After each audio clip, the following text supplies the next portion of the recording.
Hello, good people of the internet, and welcome back to another video. You know how sometimes I say I'm gonna do season by season breakdown and then I only do season one of multiple shows? We're breaking that now. Here is season two of The Fosters. And my goodness, it's actually one of my favorite seasons, which I completely forgot. And guys, this show is so good. Like, this show is so, I don't know how anybody can watch this show and not fall in love with the premise, with the characters like Stephanie Marie Adams Foster, Callie, even like baby Jude. Oh my gosh. Anyway, the point I'm trying to make is that season two is just kind of better than season one. And that's a good thing. It's, you always want your shows to keep building season after season, right? And that's not me trying to take away anything from season one or saying that season one was bad.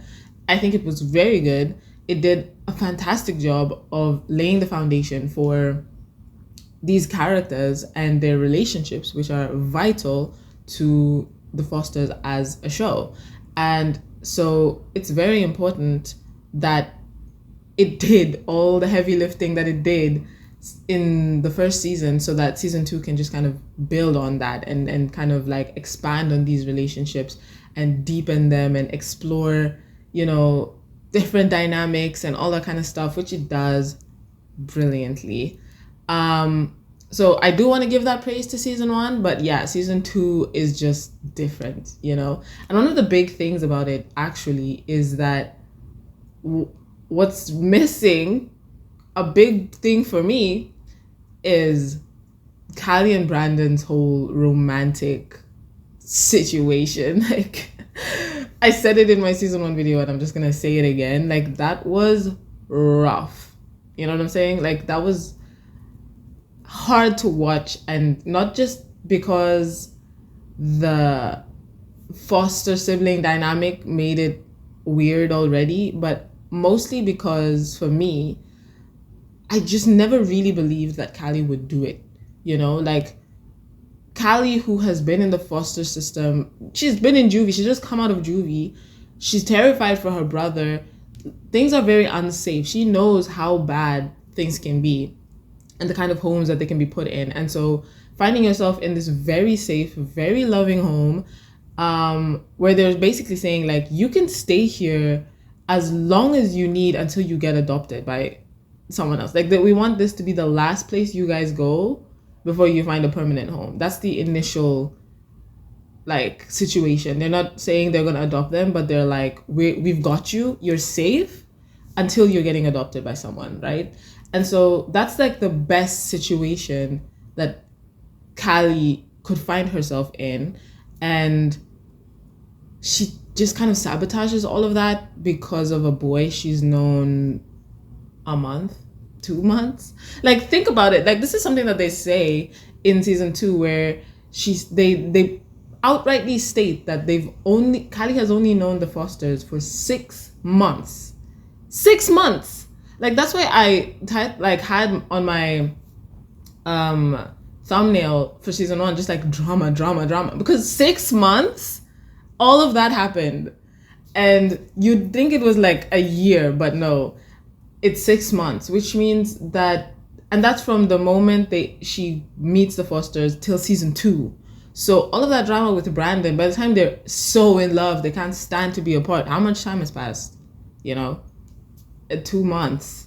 So I just never really felt that she would risk all of that for Brandon in this way. I don't know. It didn't feel like an actual authentic thing that her character would do. But season two fixes this because, first of all, it's not in it much. They can't help themselves and they do kind of bring it up. But when they do, it first of all feels more natural because, first of all, Jude is safe. And second, like, Callie's life is spiraling. She has no control. She's terrified that she's not going to get what she actually wants. And so it's kind of more of a, what do I have to lose anyway, kind of thing. Whereas in season 1, she has a lot to lose, and it doesn't make sense that she does this. In season 2, it's really just showing that she's reacting badly, but understandably, because Brandon is safe and Brandon loves her, and he's kind of this steady person for her when everything else is falling apart. And they do actually address it in what I think is a really good character moment for both of them. So there's that part of it where they just handle the romance aspect much better, but also they have a different relationship dynamic 90% of the season. It's more of Brandon is her best friend and she's just kind of supporting him, and they have this interesting, friendship, and sibling relationship kind of blossoming as well, which it's just better, as I said, exploring different dynamics between characters. And this is true also for every other character in the show. Everybody gets something significant going on with them, with a tiny caveat being Jesus, but I'll talk about that. I'll follow the same system and just break down each character's journey this season. So I'll talk about Jesus and you'll understand. But for the most part, like, everybody gets a deeper delving into their psyche, into their relationships and why their relationships are like this and who they are as people fundamentally. And I think that's something very impressive to do in a show with an ensemble this large, because you have the main, but you also have Mike, and you also have all these biological parents that keep cropping up all over the place, and you also have Callie's friends, and like Kiara and Daphne, they also get stuff, and it all ties in nicely together, and it's all extremely compelling stuff. So all in all, season 2 is just great. It might actually be my favorite season. Well, I forgot how good it is, so I hesitate to really say that, because who knows what season 3 is going to bring. Despite the fact that I've watched this show a million times, somehow I can't actually remember individual seasons. But it's so good, and it has some of my favorite episodes of the show overall. So let's talk about it. Okay, so let's talk about Callie, because I think that she's a very interesting character. I feel like I've mentioned a couple times that I have a very bad habit of not really liking the protagonist of shows. And Callie is like definitely not my favorite character of the Fosters, but I do like her. I think like the writers were very clear on who Callie is, and that kind of stays true throughout the show. And I think she continues to grow and kind of like fall more into who she is as the seasons go on, which is always great for a character. I think there's a lot of regression for her, but I might eat those words later. Anyway, season 2, I think it does a very interesting thing in contrast to season 1 for Callie and Jude as well, because in season 1, I don't think we really get to see like who Callie is as a person. She's kind of in free fall. Remember, she's coming out of juvie and things have just been really bad for them. So she's not really herself. She's kind of in this reaction mode where kind of like an animal backed into a corner. You know what I mean? Like it's the reaction. Like, yes, that is how Callie reacts in bad situations, but it's like she's been in a bad situation for so long that for the entirety of season 1, we're kind of just still seeing her in that state, as opposed to getting to see who she is.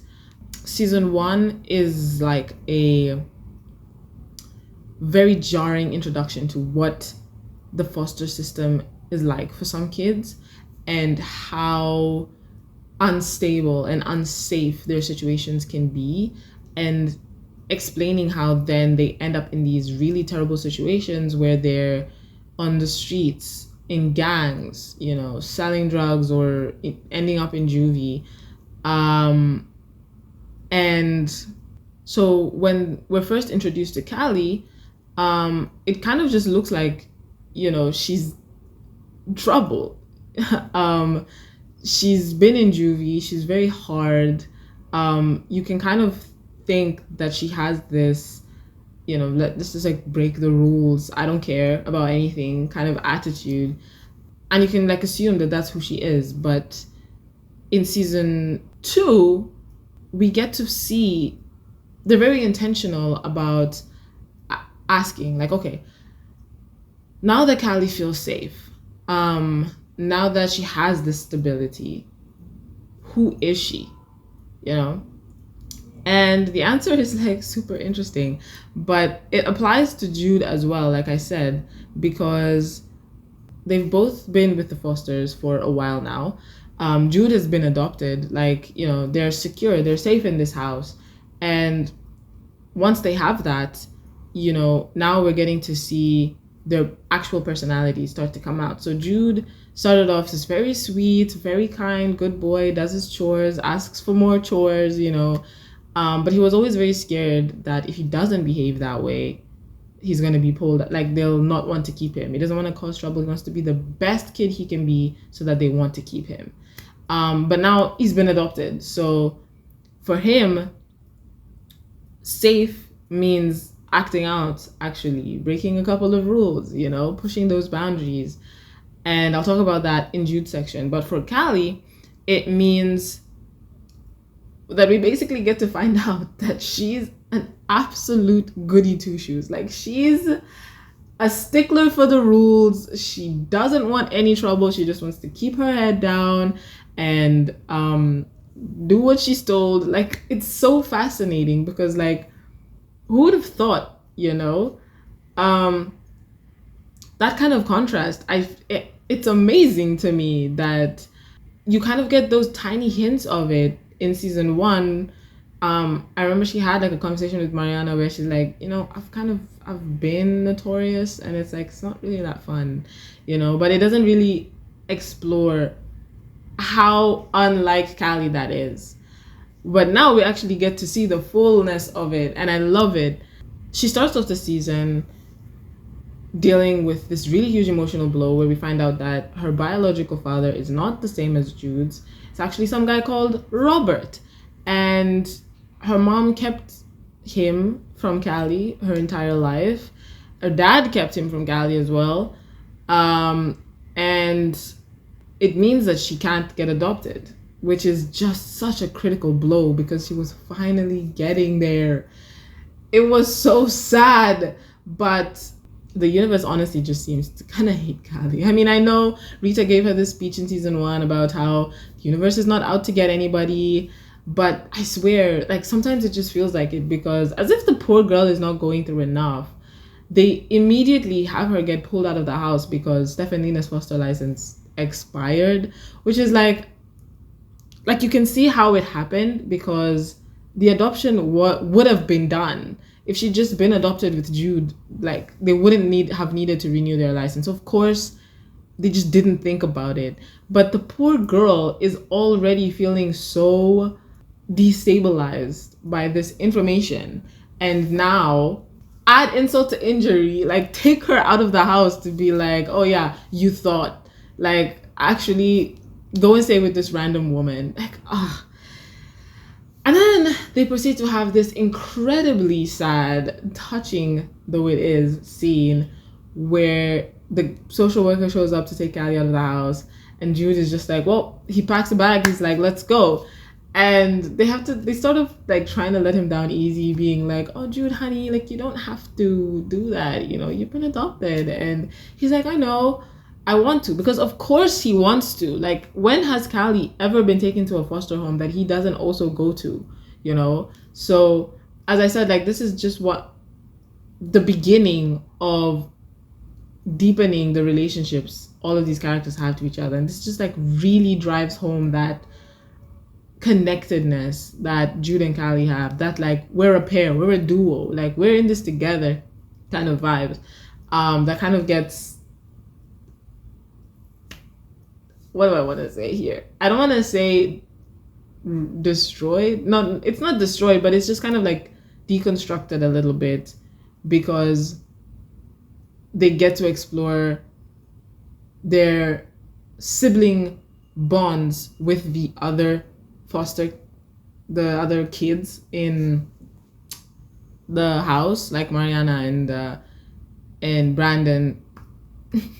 Jesus is just kind of vibing all the time, but and there's, they have their friends, whatever, like they're setting into a life where they aren't the end all be all of their family anymore. It's not just the two of them, and so they're this incredibly close bond doesn't like, it's not diluted, but it is stretched. I don't know what the word is, like tested, I guess. By the end, it's a little bit different. But anyway, this scene is just so sad, because then they have to tell him, like, actually, Jude, you can't go. It's not about what you want. Like, you literally cannot go. And Callie has to be all like, it's okay, Jude, I'm gonna be okay. Just to put on a brave face and like be the big sister, despite the fact that this is just crushing her inside. But the important thing in all of this is how Callie handles it, because she's going through a lot, and she is feeling exhausted and just beaten down, and it keeps piling on as the season goes on. Like, things just keep getting worse, as they do for Callie.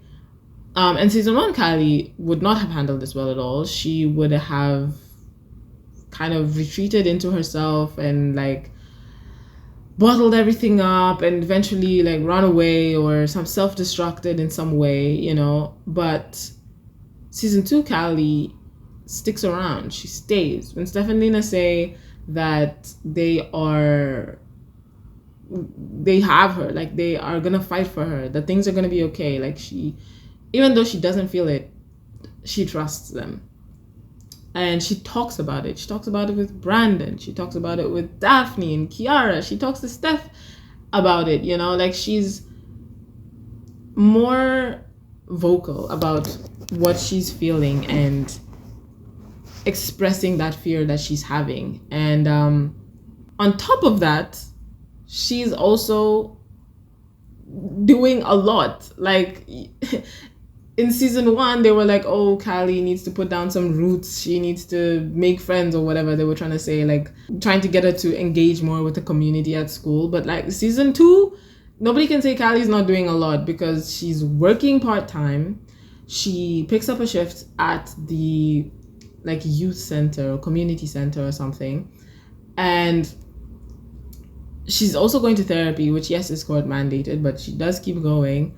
And it's just kind of like, even Robert says, like, it's very impressive that she's doing all of this stuff. And it really is, because none of the other kids are. And that's not me, like, criticizing the other kids in any way at all, because they have things going on in their lives, right? Like, Mariana has her dance, and she's also in the robotics club. Brandon has his music, as usual. Jesus has wrestling. So and all of these things are important to who these characters are, and we do learn a lot about them, especially Mariana. Like, we learn a lot about Mariana as she does dance and robotics, right? So it's not like they're just trivial hobbies that don't really amount to anything, but it's very different to what Callie is doing, which is that she's trying to have actual real world impact in whatever she's doing. So she's gotten a job because she's thinking about, college is going to be expensive, I need to start saving. She's being very practical about it, even though she never really had any kind of conversation with Stef and Lena about college, who's going to pay, where she's going to go, but she's aware that this is something that she should be thinking about. And then with the youth center where she's decided to volunteer, it's basically just because she wants to actually help people. Too much is going on that nobody has control over. These kids are just suffering and nobody's paying attention to them, and she wants to actually help, right? All of it coming from what? Her real life experiences, the way she's just been exposed to the harsh realities of life when you don't have this safety net of your parents being there for you, competent parents who are actually going to make sure that your future is secure, and that allows you to kind of just waste time with your hobbies and your friends, which is stuff that teenagers should be thinking about, because if even Mariana, when she thinks about these kind of things, it's like at most it will just be like, oh, this will look really good on colleges, you know what I mean, like college applications. That's as far as she's not thinking about how am I going to pay for this college or anything like that. But Kylie's thinking about the practical elements because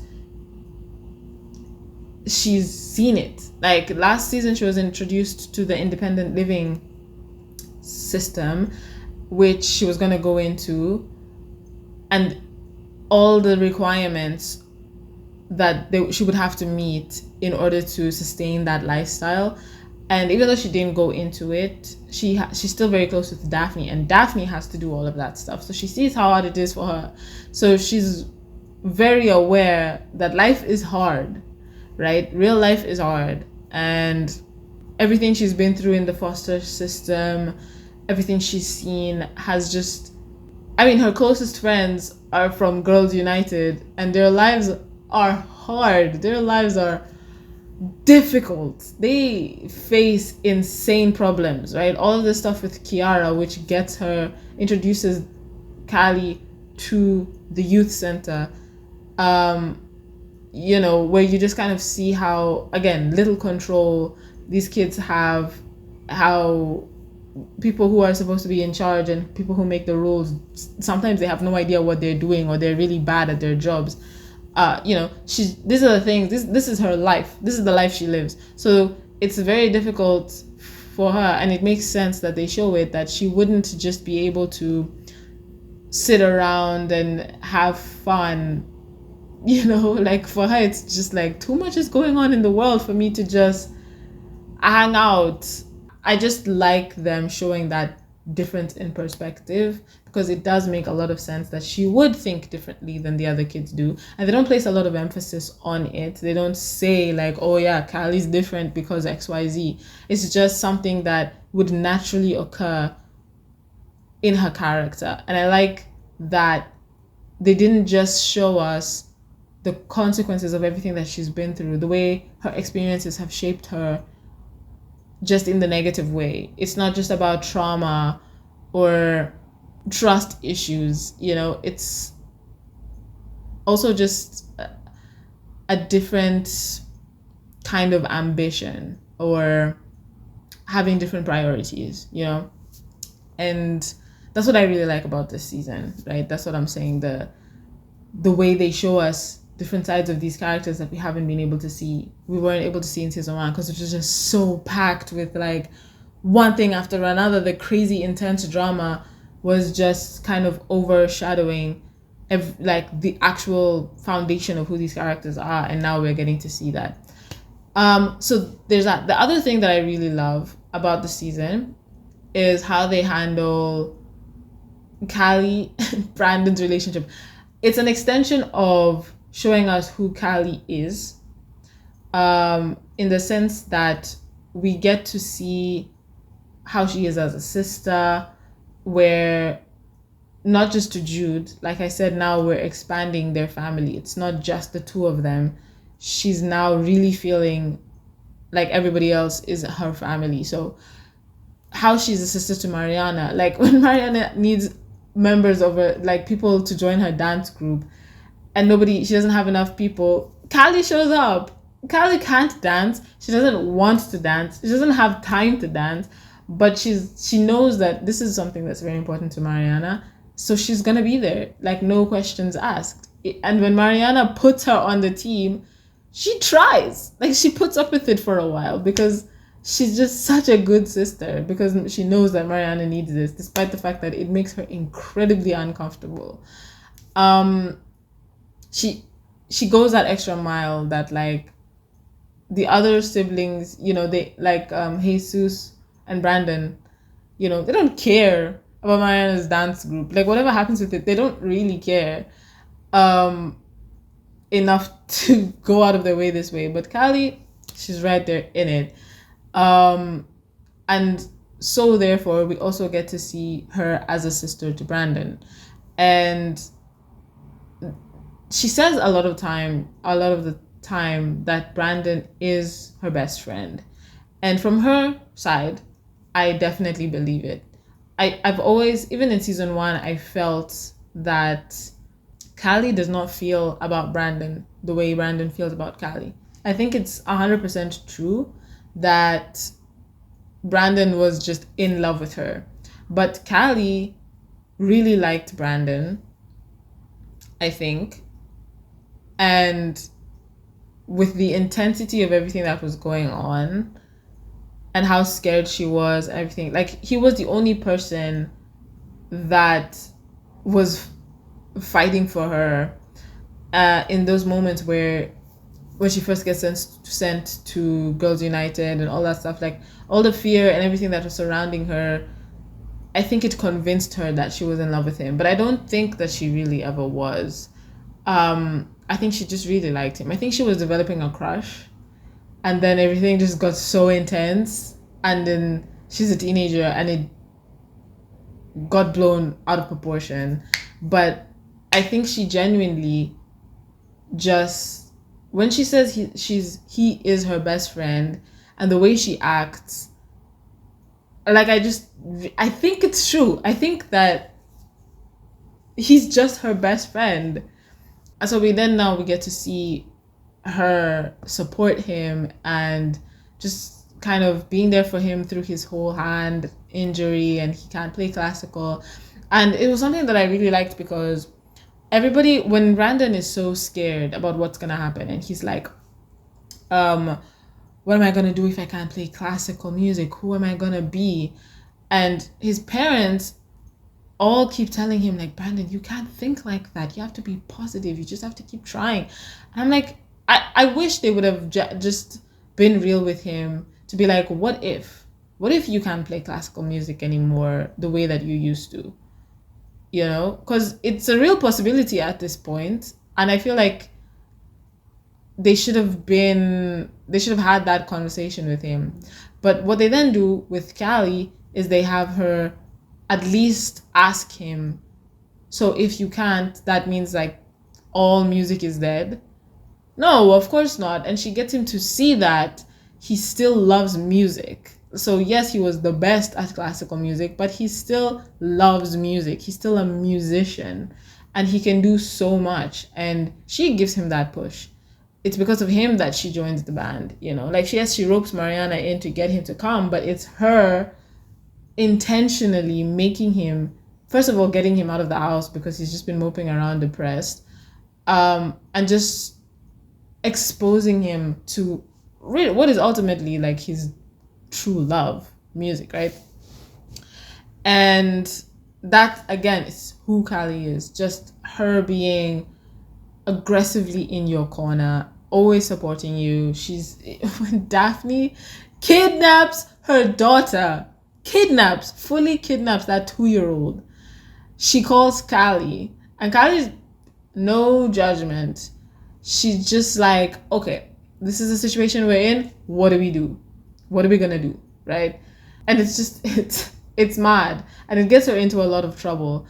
But that element of who she is so vital moving forward. And now is when we're really getting to see because she doesn't have her own drama going on with her outside of the adoption stuff and her birth father and half sister, all of that kind of stuff, which is not really drama in the sense of like Callie's messed up or things like that. It's more of just like navigating this insane situation, and it involves Stef and Lena as well. outside of that, she doesn't have anything else really going on with her. And so it allows for us to see who she is supporting other people in their drama. Okay, I want to talk about two more things before we move on from Callie. The first one being her entire storyline with her biological father, Robert, because I really like that storyline, and not just because of yes, it gives us the lovely drama that we like, the whole like, oh my god, what's gonna happen, like Steph and Lena being of course protective mama bear parents, and him just the Sophia. I'll get into all of that, right? But what I really like about it primarily is what it does, the perspective it gives us on the foster system, that that's kind of different from what we've been getting, because up until now we've been seeing a lot of the shining a light on the cracks in the system, right? How foster kids fall through, they end up in homes that are the foster parents are unfit, they are abusive, they neglect the kids, how these kids end up in juvie or on the streets, and so then for Callie to come into this home with the fosters that is so safe and for the first time getting to see what a good foster home looks like, and then also seeing like Girls United, where it's like, okay, it's not loving family, but it's again a structured safe place with someone who cares about what they're doing and cares about these kids, and it's sort of showing us that these kind of places are rare, or too rare, and are kind of like light spots, or like exceptions to the rule almost, where everything just seems really bleak, right? That's kind of like, that's what the show has been presenting to us. But then when we get Robert, we get a biological parent who is not a drug addict like Marianne and Jesus's mom, who is not incapable like Callie and Jude's dad. He's a good dad. He's financially stable. He loves Callie and Jude. And he's saying like, I want to be your dad. I loved your mom. I didn't know anything about you. I want to take care of you, right? And because we love the Fosters and everything, of course, our reaction is to be like, who the hell are you? Can you just sign the papers and let Callie be happy? But for me, what is so fascinating is that the situation basically mirrors Daphne's situation with her daughter. Because Daphne, we've known from the beginning, wants to get her daughter back. And she's very determined. She's going to get her life together. She got in the independent living. She has a job. She got her GED, or is getting her GED. Obviously had to do all the stuff to stay out of juvie, which I think she's also on parole, right? And she probably also has all the stuff, the therapy and all those kind of things she has to do in order to get her daughter back. And Callie is 100% with Daphne. Like, yes, you're gonna get your daughter back. You deserve her. You love her. She should be with you, right? That's Callie's stance. 10 toes down, she's there, right? But if you think about it, Daphne's daughter, for the past year or 2 years, we don't know how old she was when Daphne went into juvie. She's been in the foster system, right? And she's ended up in a good home with loving parents who want to adopt her. Stand-ins for the fosters in Callie's situation, right? And so here Daphne comes, a kid, because she's 17 or maybe just turned 18, and she was in a gang, she was on drugs, like she's and a child, and she's not financially stable. She'll always struggle to get a job. It's just like, now she's coming in as the biological parent, kind of similar to the way Robert has come in, to be like, I want my child. And we and Callie are like, Daphne should get her daughter because she's doing everything she can. She deserves her. She's her daughter. But when it's Callie's situation with Robert, it's like, she doesn't know you. She loves the Fosters. The Fosters love her. Being with the Fosters will make her happy. Like, she should be able to choose. Biology is not like the only argument. She shouldn't be with you just because you're biologically her father, right? And it's like, it just makes it such a juicy conversation because it's the same situation, but we have different opinions. Callie herself has different opinions, and it's like, I don't know, it's a really nice like comparison, I guess, to just kind of see how we feel about these two basically similar situations. Because again, like, Robert can even offer Callie more, and he's not saying that, like, if Jude hadn't been adopted, he would want to adopt Jude as well. And he's not saying that Callie has to move across the country. Like, he says that Jude can have his own room and she can see the Fosters as much as she wants. He's not saying cut off all communication.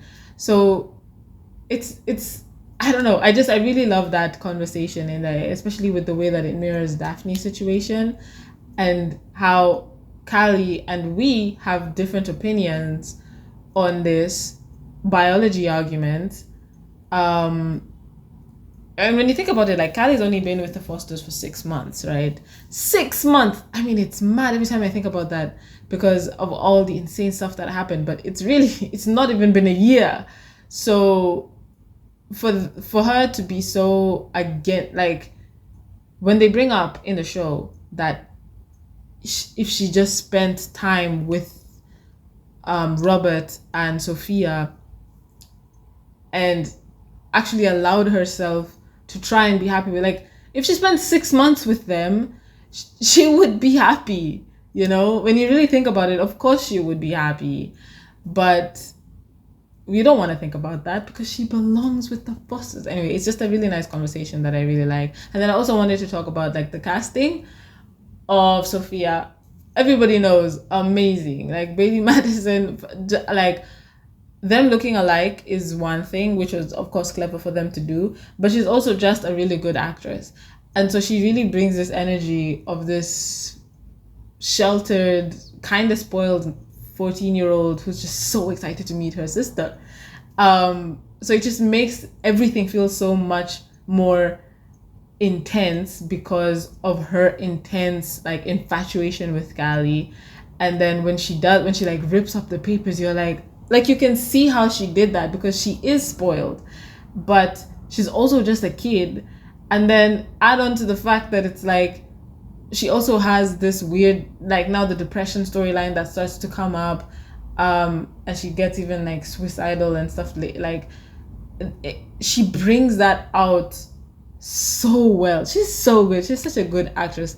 And so it was nice to see her and Callie get to play off of each other, and I really like that. And then also showing the wife's perspective, where for her, she goes through her own little mini journey where she's like, she probably was really upset when they found out about Callie, because now it's like her whole family has been thrown into a spin. Then she has to watch her husband like fall in love with this child, and get obsessed with her and very attached to her. And then her daughter also falls in love with Callie, and they're both getting hurt because Callie keeps rejecting them.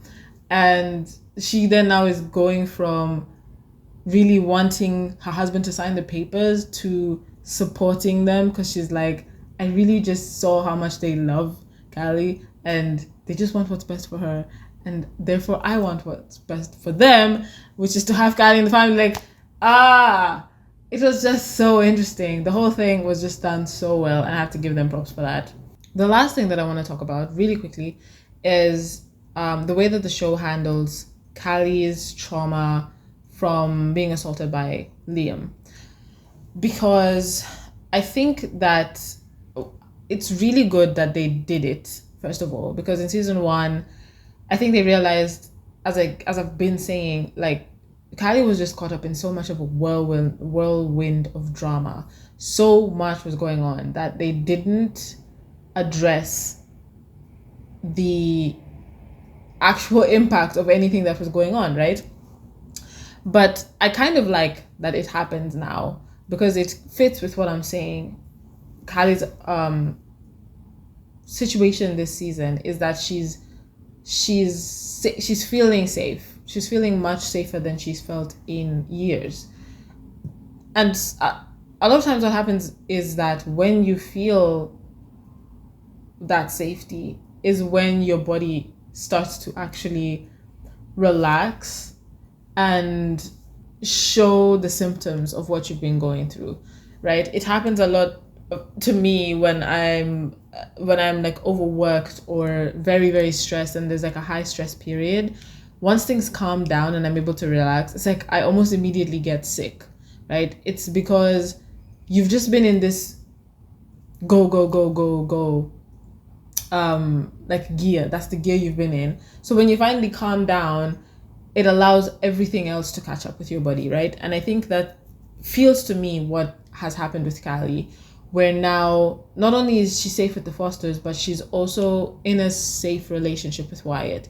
He is so nice with her and patient and sweet, and he just loves her so much. And so she feels that safety enough that her body is reacting. So I like that aspect. I like the way that it manifests in her like hyper vigilance, the way she gets these panic attacks when she's out in public. She's seeing Liam everywhere she goes, like that kind of, that it's just manifesting, it's taking over her life, right? And it's impacting her relationship with Wyatt. And eventually she kind of just has to, it's not really much you can do about it. You just kind of have to work through it and be open with the person and tell them. So she does an amazing job, as I said.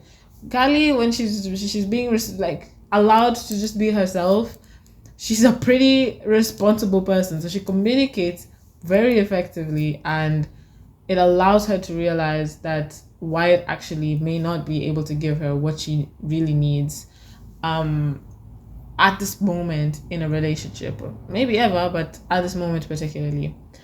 So I really like that. The only thing is that I don't think they commit properly to the storyline, because once she breaks up with Wyatt, it kind of seems to be the end of her trauma responses. We don't really hear much more about her panic attacks or anything like that. So it makes it feel a little too tied to Wyatt in a way that I don't really like, but I just like the fact that they addressed it at all. Would I have preferred if they wrapped it up a little better? Yes, of course. But I'm also just glad that they didn't try and like swoop in Brandon in there, you know what I mean, and try and say like he's the one who fixes her or helps her get through it, because that would have been annoying.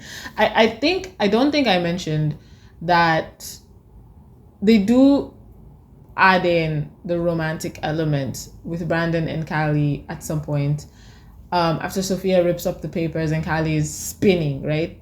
She's just been betrayed. Like she thought she could trust Robert, and she'd let her guard down. She just called him dad for the first time, like saying it for the first time out loud that he's her dad, and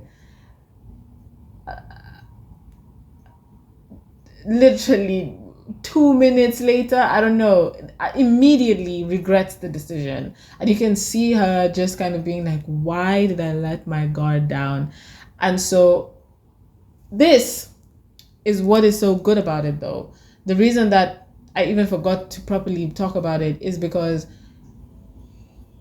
the way they bring this romance back in almost reframes season 1's romance with Brandon and Kylie for me, because she's devastated in this moment. She fully believes he's not signing the papers. What else are you gonna do? She's not gonna get adopted.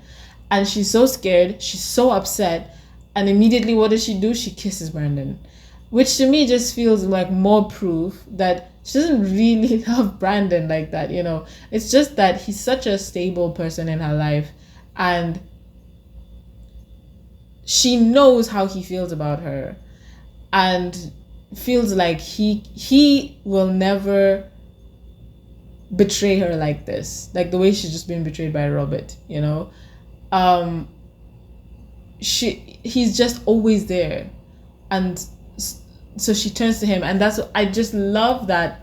First, that's how they do it, to make sure that we know that it's not that Kylie just loves Brandon so much that she's willing to risk everything. That's what they told us in season 1, but no, she's not thinking. It's a knee-jerk reaction, like falling back into old bad habits kind of thing.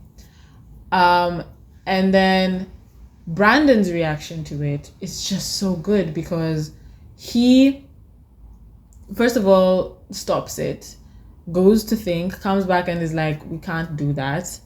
And then afterwards, when they try, and Kylie is still kind of being like, oh, why can't we be together, whatever, and he says, I don't trust you. And he says it with his own mouth. She only comes to him when things are going bad for her and she needs someone.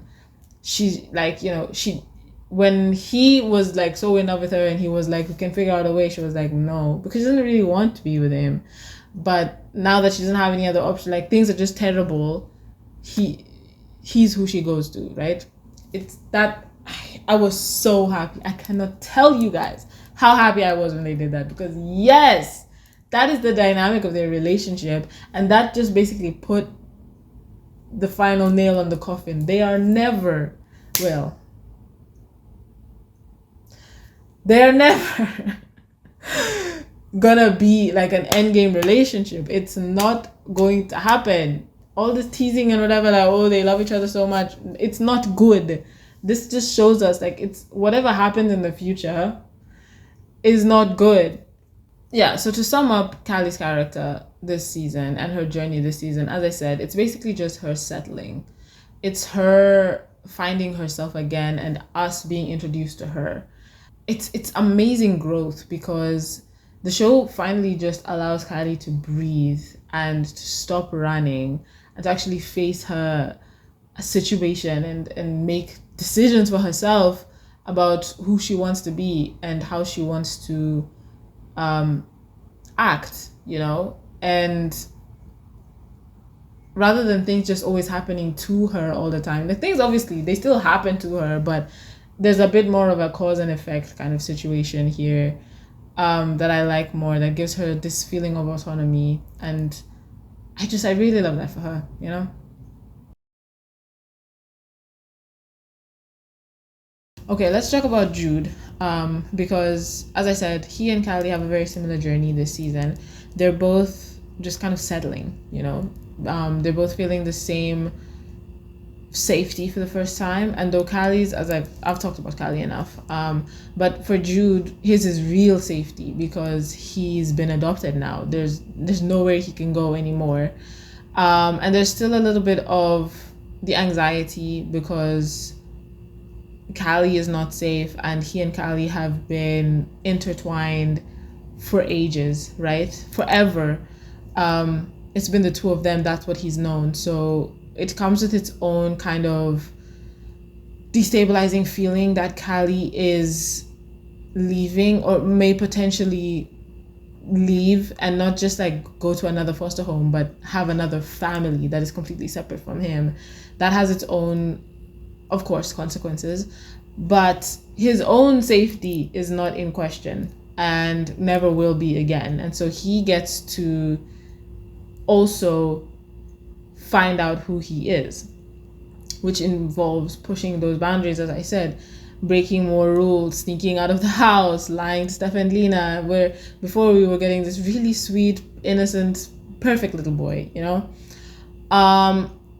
And so having him go through this period of selective mutism was just brilliant. I really, really enjoy it every time I watch it because, first of all, it shows the contrast in their personalities. Callie, when she's feeling overwhelmed and like too much is going on and she's scared, kind of her self-destruction is external. Like she spirals and she just like takes everybody down with her, you know what I mean? Like it's very out there. Everybody knows Callie's not doing well, but with Jude it's internal. He just kind of implodes, you know. And I loved being able to see that, where he just kind of, you know, because this is the thing that you don't really think about, right? Jude was in every single one of the foster homes that Callie was in. And in this last one, before she went to juvie, he watched his sister get beaten. Because we know that Callie was beaten by this guy. She says that he used to beat her all the time. It wasn't a big deal. Until the day that he beat Jude. So he used to watch his sister get beaten by this man. And then he gets beaten himself. Callie goes to juvie. I don't think it's a stretch to say things didn't just get better. Like, are we supposed to believe that this guy just never hit Jude again? You know what I mean? If you think about it, like, it's possible that he had been abused for the months, however long it was that Callie was in juvie, you know? And so all of that, he has all of that trauma. And then in the last 6 months, Callie ran away, right? And that's the first time that she's ever left him. Like, she left him. She was ready to go to Indiana or wherever she was going. Like, she was never coming back. And so there's that he was having to deal with. And then now he's gotten adopted, and there's this whole guilt that he must feel. It's never really stated, but he must feel it. This guilt of Callie is still not safe. She first was pulled out of the house. He couldn't go with her. And then now she has this dad who is not his dad, which again has its own thing. Like, as I said, they were a pair. That's what got them through. And now it's like finding out she's not even really your full sister. She has another sibling. It's a lot. This kid is only 13.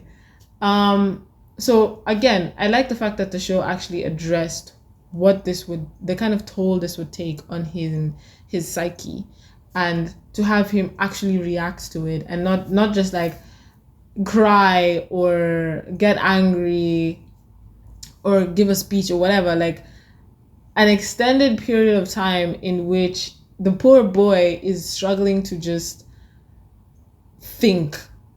Like, he cannot cope with everything that is going on. Plus, there's also the stuff that's going on with Connor, which I'll talk about. But I just really liked that. I like the fact that they took the time. Again, I feel like I will praise the show 100 times in this video just for how they dissect the characters this season and actually just peel back the layers and show you who they are, what they're dealing with, the consequences of all the insane things that have been happening, just finally showing themselves. So yeah, for Jude, I really, really enjoyed that. And then the one thing is, like, the way it gets resolved. Again, I'm not really a huge fan of it because it's just kind of like, again, a lot is happening, and then Kylie just kind of tells him, like, you know, you doing this, it's kind of selfish and you're not selfish. I'm like, I don't think that would resolve his mental overload. Like, the reason he did this in the first place was that he was struggling to cope with everything that is going on. So adding on that Lena is losing the baby and Steph is struggling, is sad and stuff, like, it feels like it would be worse for him. Not that it would then just be like, okay, I'm gonna be better. You know, I didn't really like that. And I didn't really like the back and forth that Callie kept going on with, like, forcing him to talk to her and then giving him a speech about how he shouldn't let anyone force him to talk and then forcing him to talk. Like, I didn't really like that. And I wished that it came to a better conclusion with Jude. I don't know whether it would have been one of the parents or maybe Mariana, who knows, or Jesus, like give the other sibling something to do. Just a moment with someone else where he just kind of actually talks about what he's feeling. Because he does say later on about how it sucks that he has to share Sophia with Callie, but it's now back to mature Jude. And I don't know, I wanted a little more resolution in that story, but again, I just really love the fact that they did it at all. And then the second great thing is just Connor. I mean, Jude and Connor are so sweet and they're so cute. Their entire relationship is just, it's so age appropriate, which I was so happy about, because with the older kids, you get a lot of insane. I mean, it's a lot of pregnancy scares, and with Callie, she's dealing with assault, and stuff like that. It's very heavy things, but with Jude, it's just kind of very innocent, like first crush, where like when you just holding somebody's hand just makes you feel like your heart is going to explode kind of feelings, and I just love that so much. And the two actors do such a great job considering their age and bringing out that sweetness and that innocence, and then also because of the aspect of because they're gay, and that fear that comes with it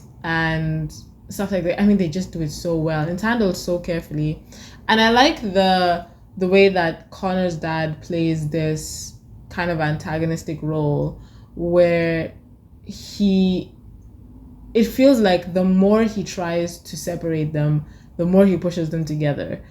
It really feels like everything he does to interfere just expedites their relationship, where it goes from they're just friends to the less they are able to see each other, the more they yearn to see each other. You know what I mean?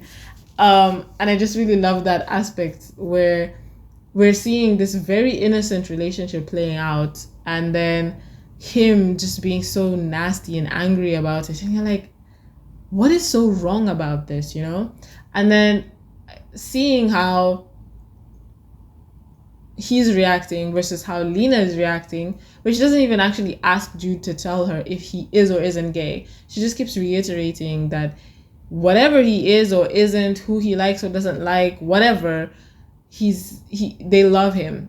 Whatever whoever he loves, they love him. Which is something that they could have easily just made it as like it's implied, because Stef and Lena are a lesbian couple, right? So you could be like, they don't need to say, I mean, Jude would know it's obvious. They're not going to judge him for being gay. But it's so important that she says it, because that kind of affirmation is something that Callie and Jude need all the time, given their experience in life. Like, they need that. And so I just really love that Lena gets the chance to actually do that. And have those moments with Jude. They feel so sweet, and it bonds them as mother and daughter, and mother and son, and really gives Jude that confidence to even stand up to Connor, where he's like, why do I have to label myself? Why do I have to say what I am? Does it matter? Like, that kind of confidence he gets because of the conversations with Lena. And we also even get to see how his relationship with Connor makes him stand up even to Callie, where like at the end we see him just being very like, I'm not taking any questions about this. I'm telling you this. Don't ask me anything. I don't want your opinion, as a matter of fact. Which is like the first time we've really seen him do that. And as I said, that's the kind of evolution we see their relationship go through, where it's not just the two of them anymore, and he can rely on other people. He can be secure in knowing that he can choose Connor in this moment. He doesn't have to be so ride or die with Callie, because both of them are not going anywhere. You know what I mean? And so that's what I mean. Like both of them are just on this journey of settling.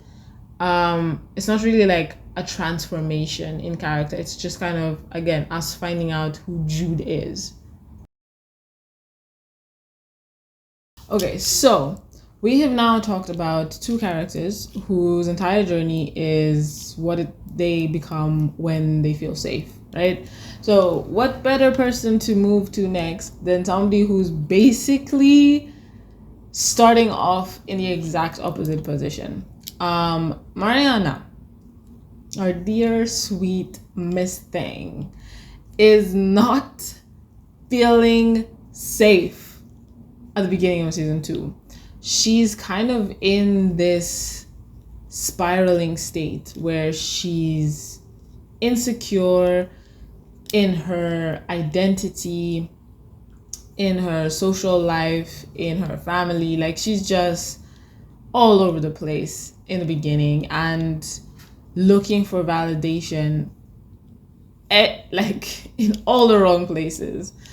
But this is the thing that I find so compelling about Mariana as a character, is the way they show us what abandonment issues look like in a way that I haven't really seen much in many shows or movies. A lot of times with abandonment issues, you either get a character who is hard and detached and they put up all these walls because they're so afraid of actually connecting with people and getting attached to them because everybody leaves.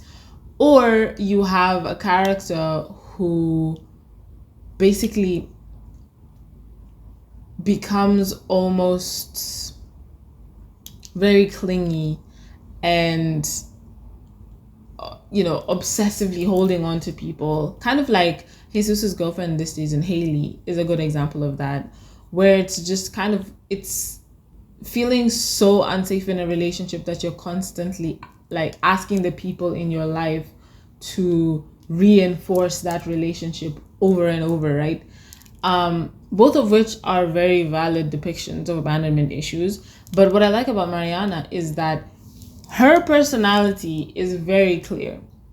We know that she's strong-willed, that she actually just does like attention, like the spotlight, she's very intelligent, she's very confident. That's who she is. But she also has abandonment issues, which manifest in this way that you clearly see how it undercuts her personality, just kind of seeps in to certain aspects. It makes her insecure. It makes her try to shrink herself to fit in. And when that happens, we know that this is consequences of her past, of her time in the foster system, of her time with her birth mom, who was always leaving them alone for days, and was literally never around. Like, you're aware that this is why she's acting this way, because her personality is so clear that this is not how she acts. So when the season starts off with her dyeing her hair blonde and she's in this dance group that she's looking for their approval all of the time, trying as much as possible not to stand out. When she starts dating Matt and she finds out that she did better than him on the math test, she gets afraid that he's going to reject her because she's smarter than him. And so all of a sudden she doesn't want people to know how well she's done, which they did so well because they show us how proud she was of her score and how she wanted, everybody in the family to just be in awe of her. And then the whole assembly thing, she was excited about it. And then now, after they've shown us that, they then show us her shrinking herself for fear of Matt's reaction. And these are the things where it's just, I like that they show us that her personality clashes with this unfortunate consequences of her childhood, it's always like a push and pull. She's constantly oscillating between the confident girl that we know and this insecure, needy girl. It's like two versions that they're constantly at war with each other, and it's just nice to see. It makes it all the more satisfying when you actually see her presented with opportunities for the insecurities to guide her judgment and make her make bad decisions, and she doesn't, and you're just like, yes, Mariana, I'm so proud of you. You know what I mean? And the thing is that I actually think the trigger, I suppose, for why she starts off the season this way is Lena wanting to have a baby, because it's kind of like Mariana takes it as Lena wanting to have a daughter who is actually biologically hers, a real daughter, you know? And of course this is not true, and they only address it much later in the season, which is what made me think about, like, oh, maybe that's why she started off in this really unstable place where she's now looking for this outside validation. But I actually really do think that's it. It's just her subconsciously dealing with the rejection she feels with Lena wanting to have a baby. And watching her go through trying to reject her roots, reject her birth mother, her Latina culture, all of this stuff, just kind of trying to find a place where she feels included, you know, she just feels like these are my people. That's what she's doing with the dance group, and she doesn't have any other friends, right? When Lexi left and then she had the whole falling out with their other friend who she was giving Jesus's ADHD medication to, because of the whole Chase, the actor in the play, and they both liked him, and it was all just so stupid. Now she doesn't have any friends, right? So and I don't think she's even fully aware at the beginning that she's having this reaction to Lena wanting to have a baby. It's just something she feels. She doesn't feel secure in her family, and then she doesn't have friends that she can feel secure with. She's just up in the air, you know what I mean? And so that's why the two characters that get introduced are so important. Tia, who I really like Tia, and I wish she stuck around for longer, because I think she's a really good friend to Mariana, and just it would have been interesting to see her as a long-term friend as all the stuff continues to go on, like what would have happened if Tia was around. I would have liked her to be developed a little bit more and actually brought in, kind of like Emma. But Tia comes in, and Tia is confident, and Tia is secure in herself, and she kind of just does what she wants, you know. She's very okay and likes Mariana and sees Mariana for who she is and encourages that, you know what I mean? And Mariana doesn't need a lot. Like, she doesn't need a whole posse. She's not trying to be the most popular girl. She literally just needs one person, who previously was Lexi, to just see her, accept her, allow her to be herself, and then she can face the rest of the world, and she doesn't care anymore if everybody else accepts that or likes that or not. And so that's what Tia does for her. She's the first person to push Mariana back into the, like, you're okay, like, who you are is awesome, and you should just be that. And then we of course have Matt, who is honestly, I think like the best boyfriend that Mariana has. He challenges her. He sees her and likes her for who she is and brings it out of her.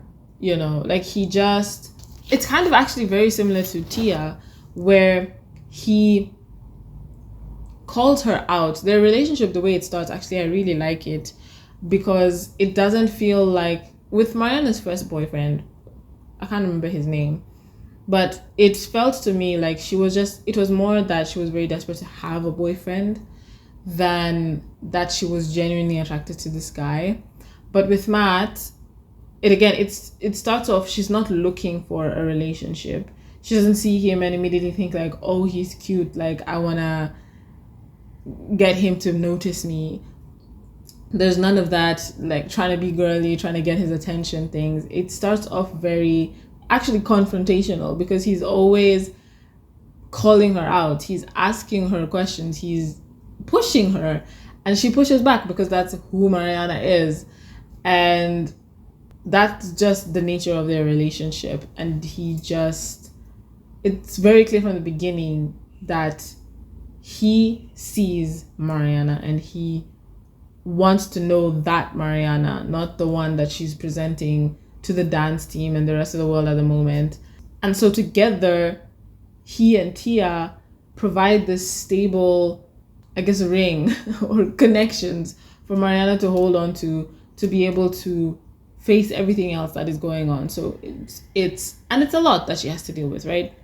Her abandonment issues don't just disappear, you know, like yes, she does have a friend and a boyfriend, but she still has a past that is affecting her. And so when Callie realizes Callie is going through her own things, right, with her birth father, and there's the whole Daphne situation where they kidnapped a kid. Well, Daphne kidnapped a kid and they helped her cover it up. And she's not telling Stef and Lena about this and she can't face them. And she can't tell them the truth because Daphne will go to jail and Brandon will get in a lot of trouble as well. And so she just decides, I'm going to go live with Robert because it's easier for everyone. I can't look these people in the eye. I'm lying to them again. I messed up again. Oh my days. Did I talk? I didn't. I'll talk about it with Steph's breakdown. But Mariana takes this extremely personally. For her, it's a rejection. Like Callie is rejecting her as a sister. She's saying, you know what? I didn't really care about you that much. I didn't love you that much. I didn't really see you as my sister. She doesn't think about how hard this would be for Callie. She doesn't think about the fact that Callie is leaving Jude, that she's having to leave this house that she obviously loved. Like she's not able to see this big picture. For her, it's just Callie is leaving me voluntarily. And she doesn't take it well. And Callie actually calls her out on it and literally tells her, like, not everything is about you and your abandonment issues, which is harsh, but true and needed to be said. Which then grounds Mariana and gets her to be like, look, I'm sorry. It's just, I'm really going to miss you. And it's like, you could have just said that from the beginning, you know, but she has to act out for a little bit, right? And then you also have Anna and the baby. When she finds out that Anna has a baby and now she's running around trying to get her parents to adopt this baby, and that of course has her in her own disaster mode. But we actually get to see a level of growth in her, because when she first of all, when she finds out that Anna is pregnant, she doesn't react in the way that we know Mariana could act, where she could have gone anywhere from, why does Anna want to be better for this baby and she couldn't be better for us? Why did she get herself right now? Why couldn't she do that when she had us? get her life together, get off the drugs, and actually take care of us, because she didn't think I was worth it, but this baby is worth it, you know. When she meets her grandparents, she could have spiraled as well and been like, oh, you guys didn't care about us, you didn't come look for us, you didn't take care of us, and you have all these other grandkids and stuff. It's like, these things could have been triggers in and of themselves, but I feel like she handles them actually really well, because even when she is trying to get anybody to take this kid, it's not like she doesn't have this fear of being replaced. She doesn't really have it like, she doesn't really push the angle of, this is my sister, and so Stef and Lena must take her because of that. It's more of just like, oh, it's so convenient. This is a baby. They wanted a baby. It's a girl. They wanted a girl. They were having a girl. And she happens to be my sister. So, like, of course she should be raised here, right? But it's not a very personal, like, if you don't take this baby, you're rejecting me. She just actually is feeling really scared for a child who is going to potentially grow up in a situation that she lived through, and is aware that it sucked. Like, it was terrible, and she's terrified that another child is going to have to go through that. And that's really where she's coming from. When she meets her grandparents, she's actually very okay, strangely enough. It doesn't really affect her much. She's able to have a conversation with them. When they tell her to leave, she doesn't feel rejected. She doesn't spiral. She goes back and she's like, look, she tells them she and Jesus have a really good life. They have parents who love them. They're okay. And she's not here for that, or here to look for a relationship with them. She's here because the baby, somebody saved the baby, you know, and is able to walk away, and she's okay. And I think that's a lot of growth. That's not how Mariana at the beginning of the season would have reacted at all. We see it, you know, when she goes to meet with Anna, because Anna is making amends, and she basically blackmailed Jesus to go with her. And in that meeting, she can't even sit and listen to Anna's apology. She doesn't feel bad for her. She's actually super pissed off, which she has every right to be, but she doesn't even want to hear it, right? She walks out. She says, like, I feel nothing for you. You're just a sad stranger, which of course is not true. She is very emotional about Anna. And I think, unless I'm remembering it wrong, but I think after that is when she has the conversation with Lena about how she hates that she comes from Anna, and that's always going to be a part of her story, and talks about, like, you know, Lena wanted a baby because she wanted someone who was actually related to her. And they have an honest conversation about how Lena actually asks her, like, because Mariana doesn't believe her that she didn't just want a baby because she wanted a biological kid, because in actual fact that's what Lena wanted. So she can't even properly deny it. But she then gets the point across that, you know, she asked Mariana, would it make you love me more if I was biologically your mom? And Mariana's like, of course not. And that, I think, was the perspective she needed to get, which then allows her to relax, finally. Just kind of relax and deal with the situation with Anna's baby when she finds out and stuff like that. It just better, you know? And so then when we see, first of all, how she handles the baby and just kind of making mistakes, yes, being a little bit too involved, yes, but not making it about her so much. And then also, which is like kind of a big one, and they don't make it as big of a deal, but it is kind of a big one for me, where she finds out that Jesus can go to this this boarding school, and it's kind of set up in a way that even we know that she's not going to react well to this. Jesus is like, I can't leave her.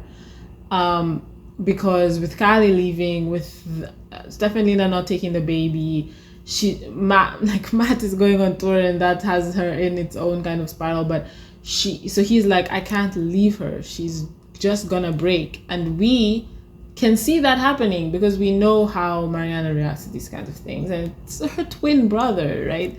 So we kind of see where they're trying to lead us, but then she doesn't. She actually is able to see that going to this school would be so good for Jesus. She recognizes how hard he struggles in school, how there's so many distractions for him, and he has to work so much harder than everyone else.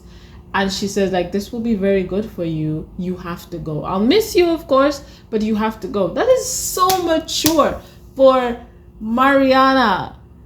I like, every time I watch it, I'm just like, good for you. Like, I'm so proud of her. And it's like crazy because anything other than that is extremely selfish, but we've come to expect this kind of selfish behavior from Mariana. And so it's just so intriguing for me that we get to see this growth of this character enough that we can easily recognize that this is a huge moment for her. Something as simple as just being like, you know what, don't put off something that'll be really good for you just for me. Don't do that. Like, you have to do this for you. Anyway, the thing is that even with all of this growth, right, even though we're seeing her make good choices, it doesn't mean that she's fixed. The season doesn't try and say that all her problems are solved. She still has these abandonment issues.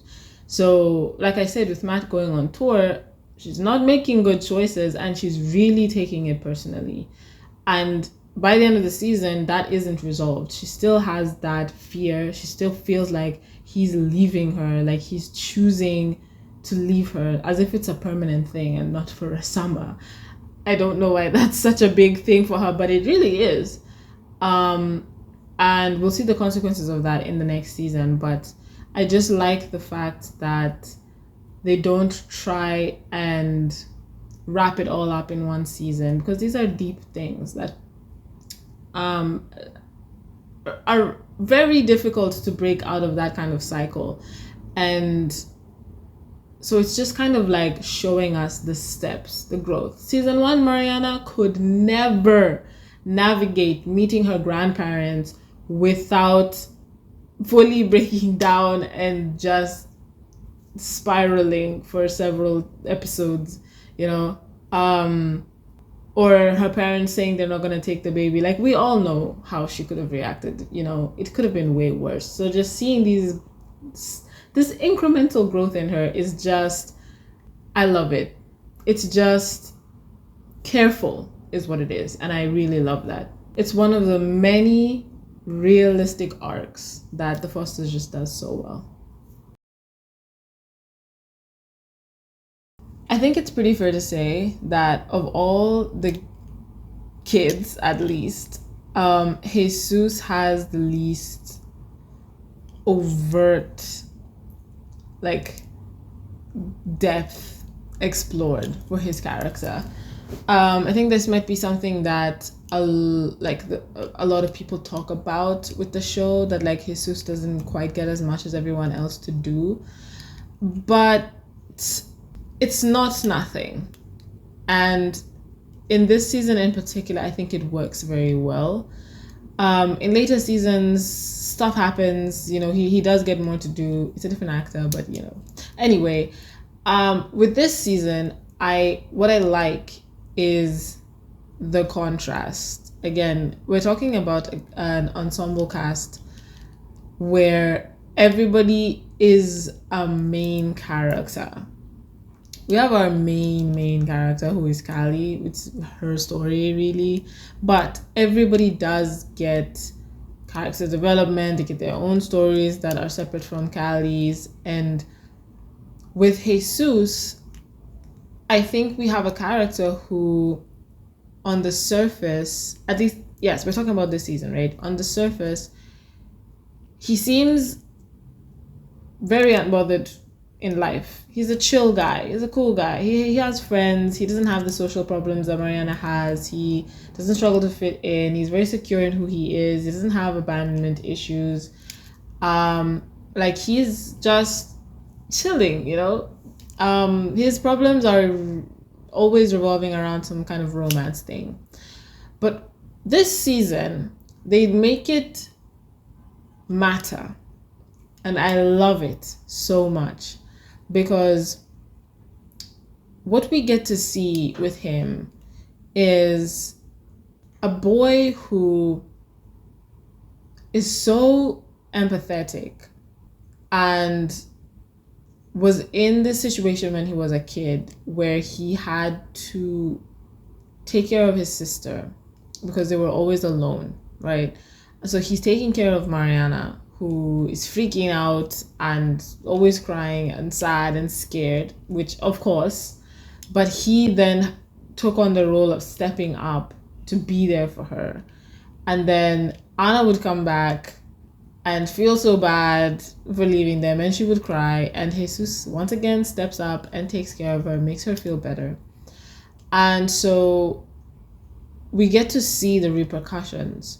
Now we're like, in this relationship, his relationships. First of all, we have it with Emma. So when he's in his relationship with Emma is probably the best partner that Jesus ever has, because she's driven herself. Like, as a person, she is driven, and she pushes him. She makes him better at wrestling. She makes him better at school. She helps him, she study, and she tutors him without any kind of judgment.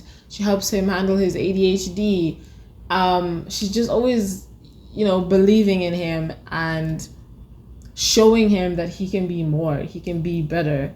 And the thing is that she doesn't need him to fix her or take care of her.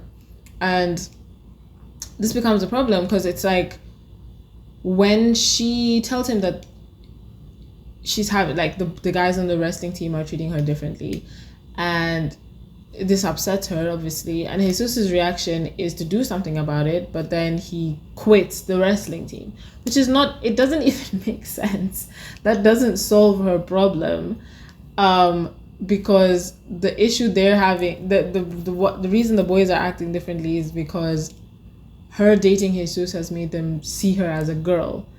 Him quitting the team does not change that, right? So he does it. What he does is self-sacrifice. He does something that is not the best thing for him, because he thinks that's how to take care of Emma. But of course, she's like, you're being so stupid. I, first of all, never asked you to do that, and I don't want you to do that, because I'll handle it myself. And she's just gonna go talk to them, right? The mature thing to do.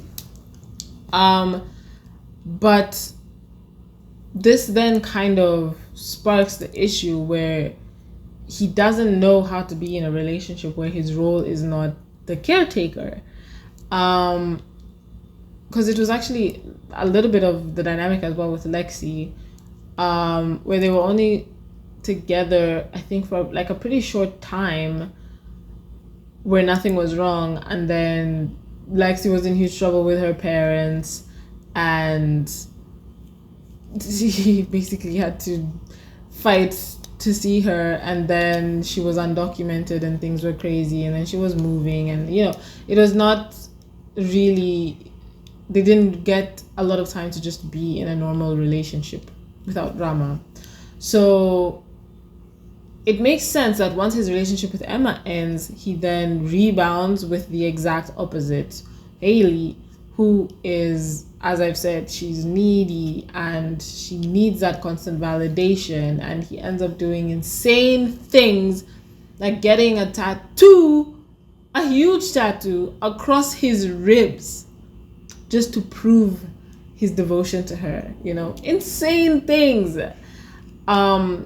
But you know, what I like is that they don't really frame her as a villain, really. She's not manipulating him. on purpose.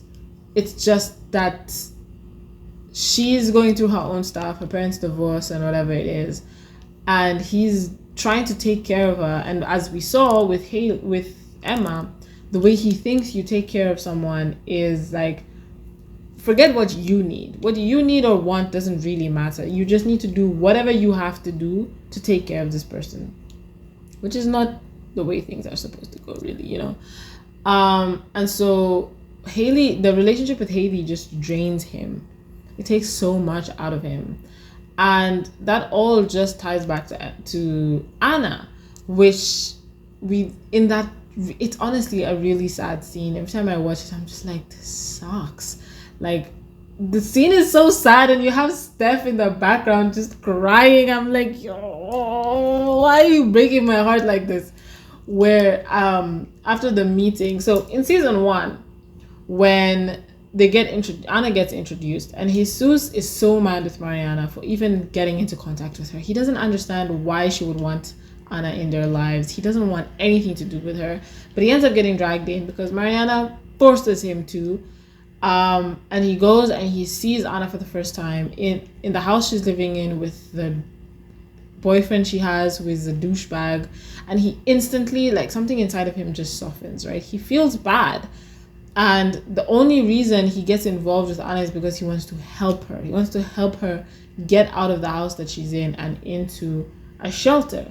And that's what causes Stef to get shot and all of this drama, right? But he's not doing it because he wants a relationship with her like Mariana. He doesn't want to get to know her. He's just seeing her in this terrible situation, and he's like, I need to help you. Now in season 2, he's even more upset because his mom got shot because of Anna. He doesn't want anything to do with Anna, but because of Mariana, he's forced to go and see her when Anna wants to make amends. And so he's there against his will, but then Anna starts crying, and what happens? You know, Mariana gets mad and leaves, but he feels so bad and he wants to comfort her. He wants to make her feel better. And she then is like, nope, don't do that. You used to do that when you were a kid. It wasn't your job then. It's not your job now. And it's just so sad to get this glimpse into him, like this clarifying moment that actually defines, because after that is when he now starts, he realizes that this is what he's doing as well with Haley. He starts to realize, like, this relationship, like, I'm not enjoying it. And he breaks up with her, again, not making her a villain. He's not blaming her for anything. He takes the responsibility. He's like, I did these things. I got this stupid tattoo. But it's like, at the end of the day, I just don't like who I am when I'm with you. I don't like the decisions I make for you, you know. That's wild. That's a big thing for him. And that's, I think, how I see his arc this season. It's subtle compared to everyone else's, but it's a nice way of looking at everybody deals with trauma in their own ways, right? It shows up in different ways. And for Jesus, it's in his relationships. In all other aspects, he's pretty chill. He doesn't have the big things that, like, Callie is dealing with, panic attacks and that kind of stuff. And Mariana has her abandonment issues spiraling, identity crisis, and Jude, you know, selective mutism. He doesn't have these. Even Brandon goes, you know, he acts out in his own ways. But Jesus, it's like it just shows up in a very subtle way. And in the end, his arc is just him choosing himself, him recognizing the boarding school, it would be good for him, even though there are no girls there, but it would be what's best for him. And he's allowed to choose that. Not giving it up for Mariana, him being able to put aside his feelings for Emma and just be like, look, school is important. I need to stay on the wrestling team and I need to pass my exams in order to stay on the wrestling team. And so please help me. I will put aside my pride and show you the stupid thing I did because this is more important than relationship stuff, you know, just him being able to choose himself for once. And as I've said, yes, it's smaller and it's not as dramatic as everyone else's storylines, but I think when you have a cast that is going through the insanity that everybody's going through and everybody's always on fire. I think it's nice to just have one character, your chill guy, right? Who is in every other aspect of life doing okay. On the surface seems pretty normal, pretty well adjusted, nothing going on really. But still being able to show just a little growth, you know, showing that it's not that they're completely unaffected, it's just manifesting in a different way. And he has his own little journey that he needs to go on, you know. And so could they give him more? 100%. Could they explore it deeper? 100%. But I think that I also just like this, the way that they did it for this season. I think that it works really well. In later seasons, that's a different discussion, but at least for now, I do think that like Jesus' story this season made a lot of sense to me, and I liked it. Brandon Foster. Oh boy, I have a complicated relationship with Brandon because I don't think that he's a bad character. I do like the role he plays, and I think it's like good that he's in the story. And of course he does have interesting story elements a lot of the time. So I'll never say that like I hate Brandon or I wish he wasn't in the show or anything as dramatic as that. But I just always feel like him, more than any of the other characters, it's like he makes bad decisions.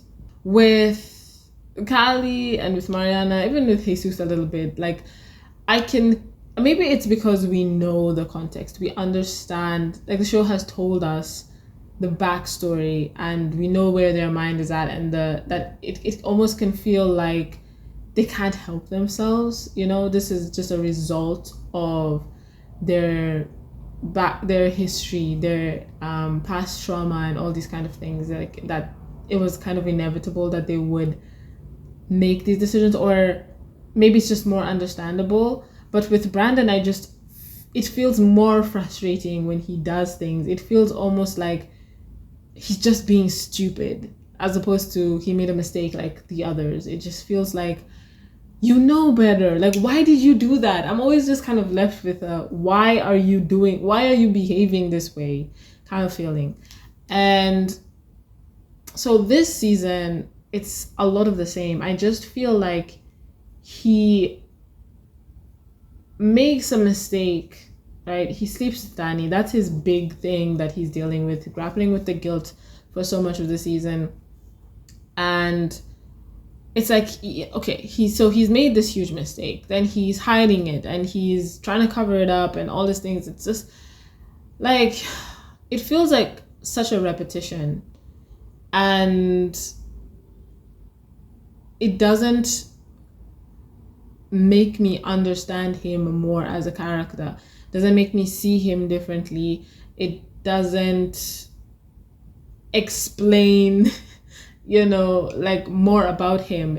There's nothing that this storyline does except just create drama, which then leads to a very interesting episode for other characters, which I'll talk about. But for Brandon himself, and this is the larger issue with him this season, is that I don't feel like anything that happens to him changes him. So for example, he has this hand injury. His bones are crushed, he can't play the piano the way that he used to, and therefore his dreams for classical music are dead. And so he then spends some time kind of not doing anything every day. He's just at home and everybody's always asking him, what are you going to do today? Do you have plans? And he's just like, nope, I'm just going to lie here on my bed and listen to music. And that's completely understandable. Music is a huge part of his identity. It's basically all we know about him, and it's what he's the best at, and it was his future. So it makes a lot of sense for him to be in this very despondent, you know, energy or whatever, mental headspace. But when he gets out of that position. When Callie pushes him into seeing or experiencing a different kind of music and how he can still express his love for music, still have music just in a different way, of course I like it, but what I wish they had spent a little bit more time on is the question that Brandon himself keeps asking: who am I if I don't play? It's a huge question. And everybody keeps telling him, you can't think like that. You can't think, you have to be positive. You just have to practice. And I'm like, on the one hand, I understand trying to encourage this kid to not give up on his dream. On the other hand, I wish someone, at least one person, and I think it could have been Lena, probably, to just kind of have the conversation with him and say, what if you actually cannot play classical music anymore? What if you're not going to be in the junior symphony or anything like that? Like, what else are you going to do with your life? And it would have just been nice to have him for a brief period of time be this depressed boy, sad boy, and we get it. And then explore a little bit. What does he do? Where does he go? Like, does he actually now have to hang out with his friends? We could meet some people who are like, they say that Matt is his friend, but like Matt is just kind of introduced out of nowhere, and I don't even think they are actually friends. Or they used to have a band together. It doesn't really feel like a proper friendship. They could have developed that, or just give Brandon other friends, or show us him doing literally anything else outside of the house apart from music.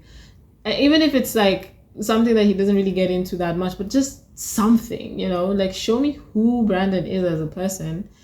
Him trying to figure out what he's going to do with his life without music, and then we get into Callie shows him, like, takes him out to go see the band play, and he gets into that, and now he's playing soft rock. Like, that would have been a little bit more interesting for me, because answer the question a little bit. It's even okay to kind of have him explore that and then say, no, music, like, I've tried all these other things and music is just the love of my life, and so even if I can't have classical, I will have music, and that's okay. That to kind of get him in. So he could have started off being like, all music is dead to me if it's not classical music, goes on this journey to discover nothing else in the world interests him, comes back and is like, okay, I can do this soft rock band thing, and it's actually, I really like it and enjoy it, and him getting into it. It would have just felt more like we've seen Brandon go on a journey, you know what I'm saying? Because that is what I'm missing a lot from Brandon's arc. Just feeling like the things going on around him, the things that are happening, are changing him. With all the other characters, I feel that change in them. Even Jesus of all characters, I was able to see some kind of development in his character. But with Brandon, I just don't see it. Even with the band, he joins this band and they show us like, if he's very controlling, or he's bossy, or he's uptight and arrogant, right? That's how they frame the conflict between Brandon and Lou at the beginning, because she is this carefree, go with the flow kind of vibes girl, right? And so she doesn't like the way he comes in and is like making their band tighten up. And that is an interesting thing as well, because then she challenges him kind of in the same way that Matt challenges Mariana. And I feel like it would have been really cool to see that change Brandon in some way. How does him being in this band actually change him? How does it change him as a musician? Him having to be a part of a group and work with other people and incorporate other people's ideas and not always be right all the time.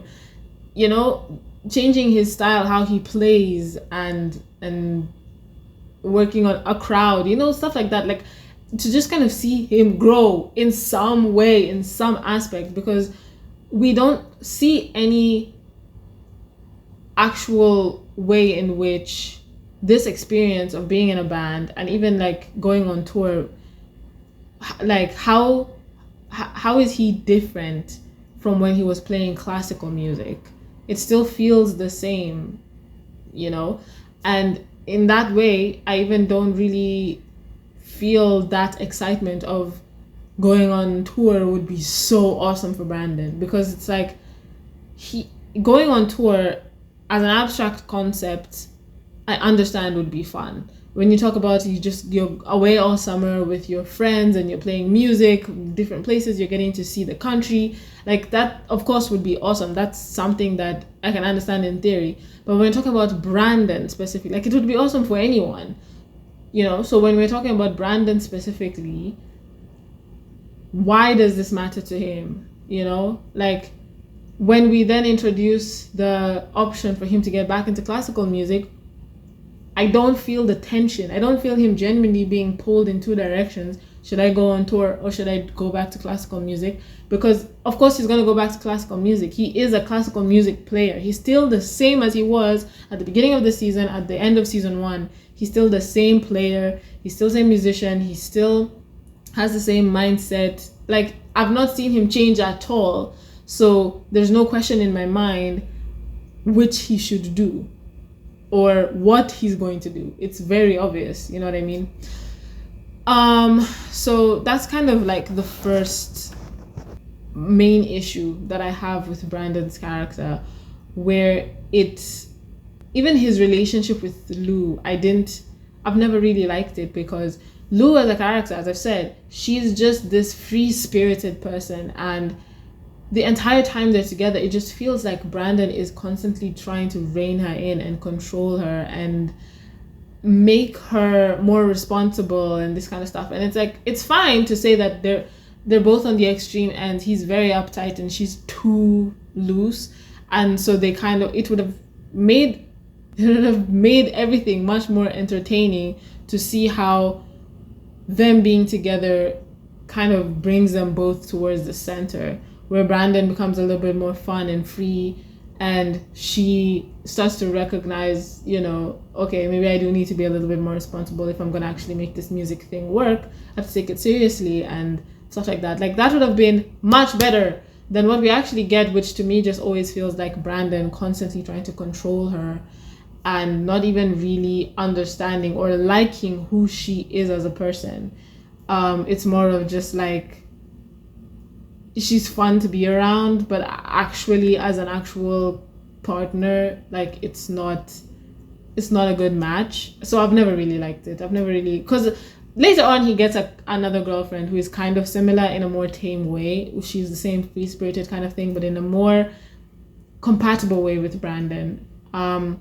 So it's not necessarily that like everybody needs to have a girlfriend or boyfriend who is compatible with them and the best partner for them. That's not what I'm saying. It's just that like in that relationship with Lou, they could have explored how they aren't compatible, like actually made it a part of the story that this is, you know, a push and pull relationship. Like they keep trying to get together, but it's not really good for either. You know, they're not really a good fit and stuff like that. I don't know. That's that. Then we have one of my favorite episodes in the entire show, which is when Brandon and Lena finally tell Steph and Mike that Brandon slept with Danny. And this, I mean, first of all, it's crazy that Lena has been sitting on this huge piece of information for days. We don't know how many days, but even just one day is crazy, because she's Brandon's mother, okay? She's Brandon's mother, and she finds out that Brandon slept with Mike's girlfriend, who is several years older. I have no idea how old Danny actually is, but old enough that it is absolutely horrifying information to discover about your 16-year-old son. So her reaction, first of all, is very just like, oh no, Brandon, I have to tell your mom. Like, she herself doesn't have a reaction, and I think it's crazy. I mean, I'll talk about it a little bit with Lena when I get into Lena's section, but I think it's just weird. That's weird, right? She is his mother. So it's so weird to me. But anyway, she finally gets him to tell Stef and Mike. And they don't disappoint. Stef and Mike, you can always trust them to come through with overreaction. I mean, in this kind of situation, is it even really overreacting? I don't think so. Appropriate parenting. Both of them, of course, their reactions are very outward. They start fighting with each other. Stef,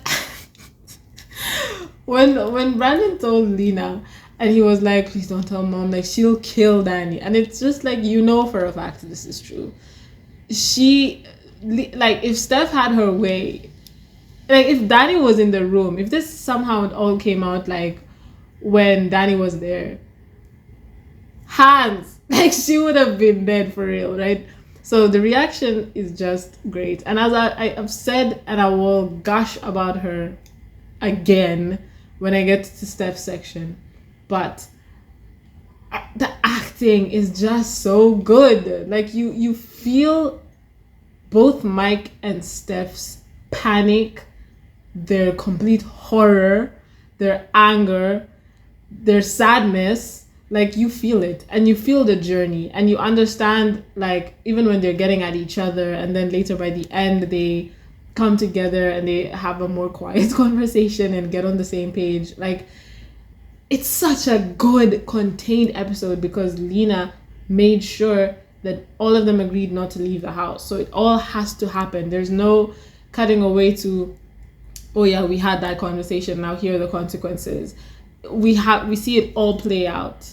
Everybody's reactions, going from finding out the information to processing it and deciding what they're gonna do. Brilliant. I loved it so much. And the biggest issue in the storyline is, for me, that Brandon doesn't feel as involved as he should.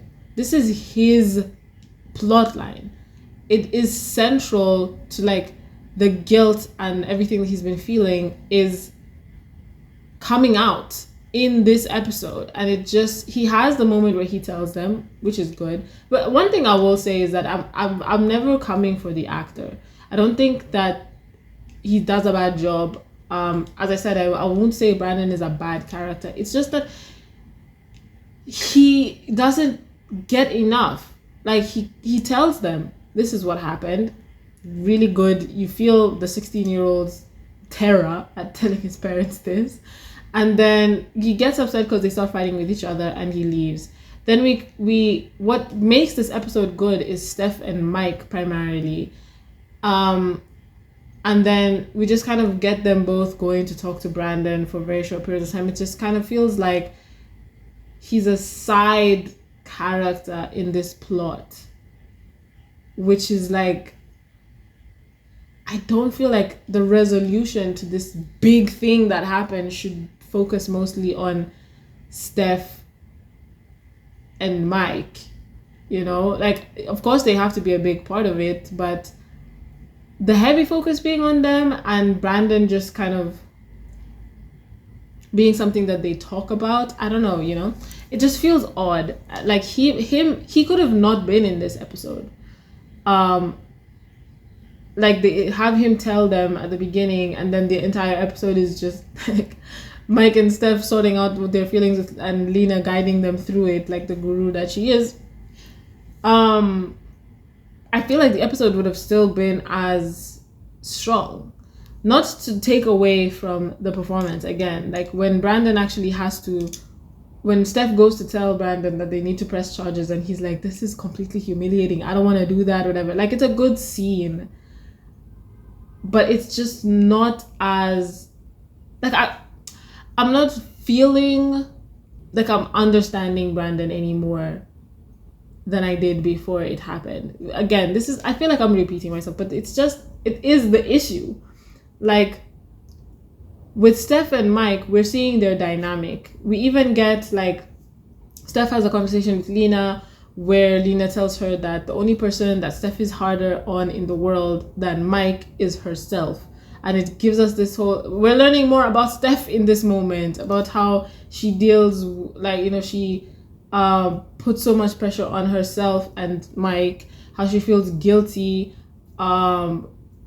for the way that her marriage ended with Mike and all of that stuff, like they still have that, even with Mike, where they explore his own feelings of guilt, where it's like, how did I not see this? How did I let this happen? Like he's reacting the way he's reacting because he's upset with himself, you know? Like this is such a good character episode for the two of them. And we don't get that with Brandon. Why? I don't understand why.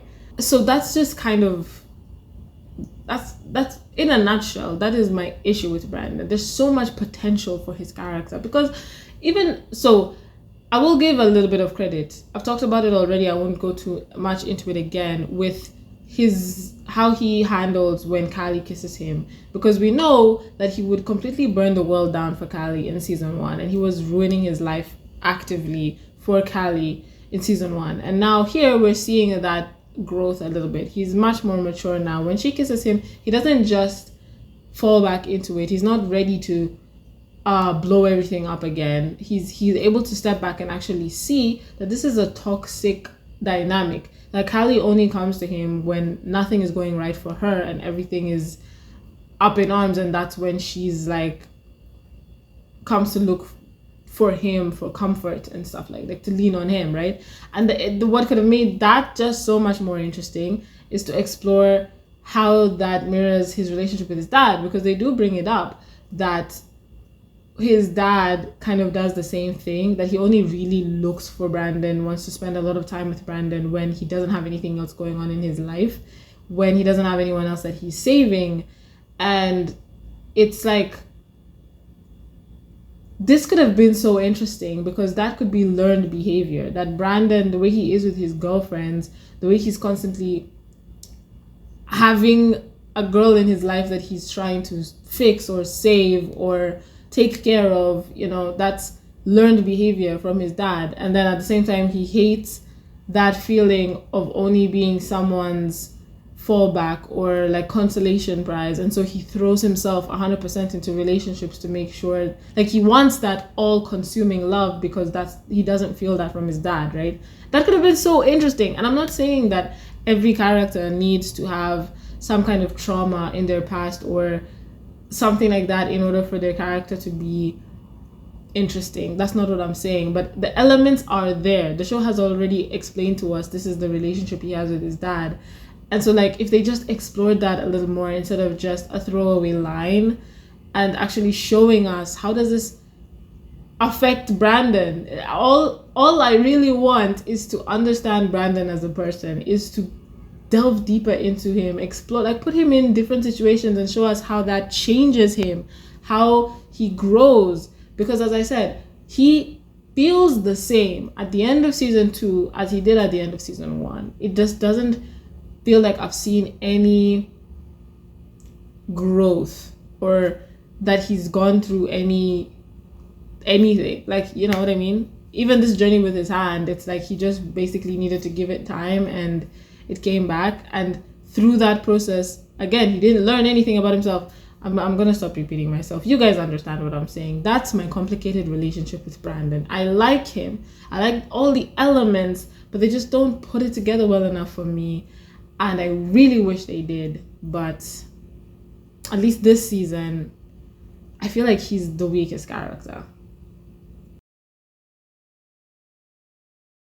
Last but not least, we have Stef and Lena. So last episode in my season 1 breakdown, I did Stef and Lena together. And with this one, I wasn't really sure if I could do that again, just because this season felt like they were on different journeys. I wasn't sure whether discussing them together would really allow me to fully delve into their characters, largely because I think that their journey is them kind of growing apart this season. But I decided to just keep them the same, to talk about them together, because that's kind of how you get the fuller picture of that growing rift between them. They are a unit at the end of the day, and whatever happens to one of them directly affects the other, and they are moving in the same direction. I kind of thought about it as in terms of, it's like they're on the same train, but they're on the same train going down the same track, but they're in different carts of the train. Does that make sense? Like, destination is the same, but like they're in different compartments. You know what I mean? Anyway, I'm talking about them together is basically what I'm trying to say. And so I'll start with Lena. Lena is pregnant, and she's dealing, I mean, everybody's dealing with a lot, right? But she's dealing with a lot in terms of actually being pregnant, Timothy, who is their donor, not signing the agreement, and this having its own kind of strain because Timothy was her friend. So she's dealing with this betrayal as well as just the now anxiety and stress of having to be in this weird battle with someone over like custody and stuff like that. She doesn't even know what the future of her child is going to look like. That's frustrating. But then at the same time, she's just excited because she is pregnant and she's been wanting to have a baby so desperately for a while now, and it was a journey getting here. So them, like, it finally happening is just, she's finally getting this experience, being pregnant, carrying the baby, and the anticipation of having her own child, you know, biologically. And then at the same time, she's also trying to become principal. So after everything that happened with Vico and Brandon, the guy who beat Brandon up and shattered his hand, and he gets expelled, the principal lost her job.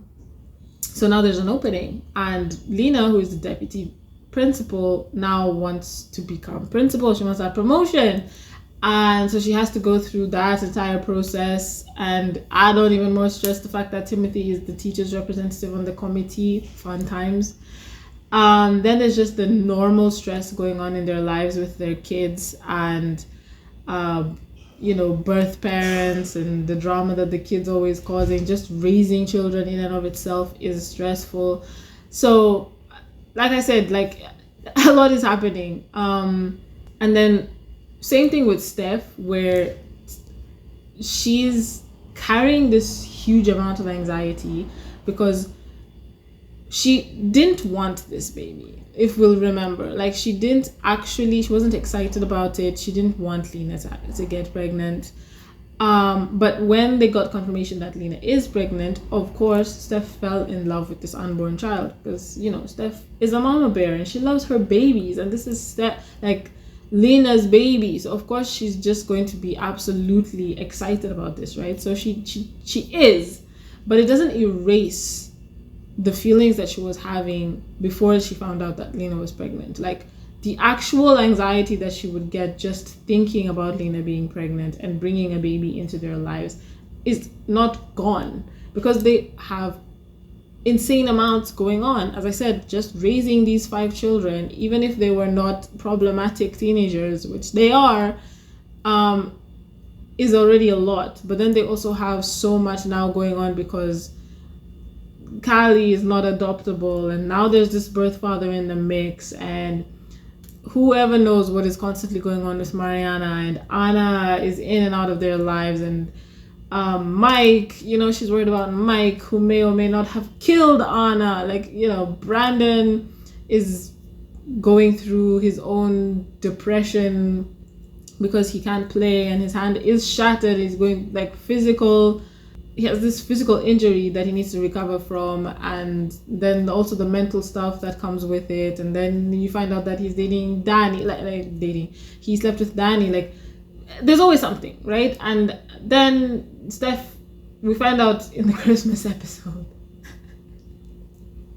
I love that episode. It's a filler episode through and through, but it's so well done that, like, they actually make it seem like it's important. Like, the things we learn about, of course, Daphne kidnaps her daughter. But aside from that, you just learn a lot about the characters as well. It's a nice filler episode. And Steph in this episode, my god, like she's such a she's such a negative energy in this Christmas episode where she kind of ruins it for everyone because she's just so anxious about money because they're paying for a lot. They're paying for Callie's fees, the lawyer, the legal fees for her adoption, and which is now dragging on and on, right?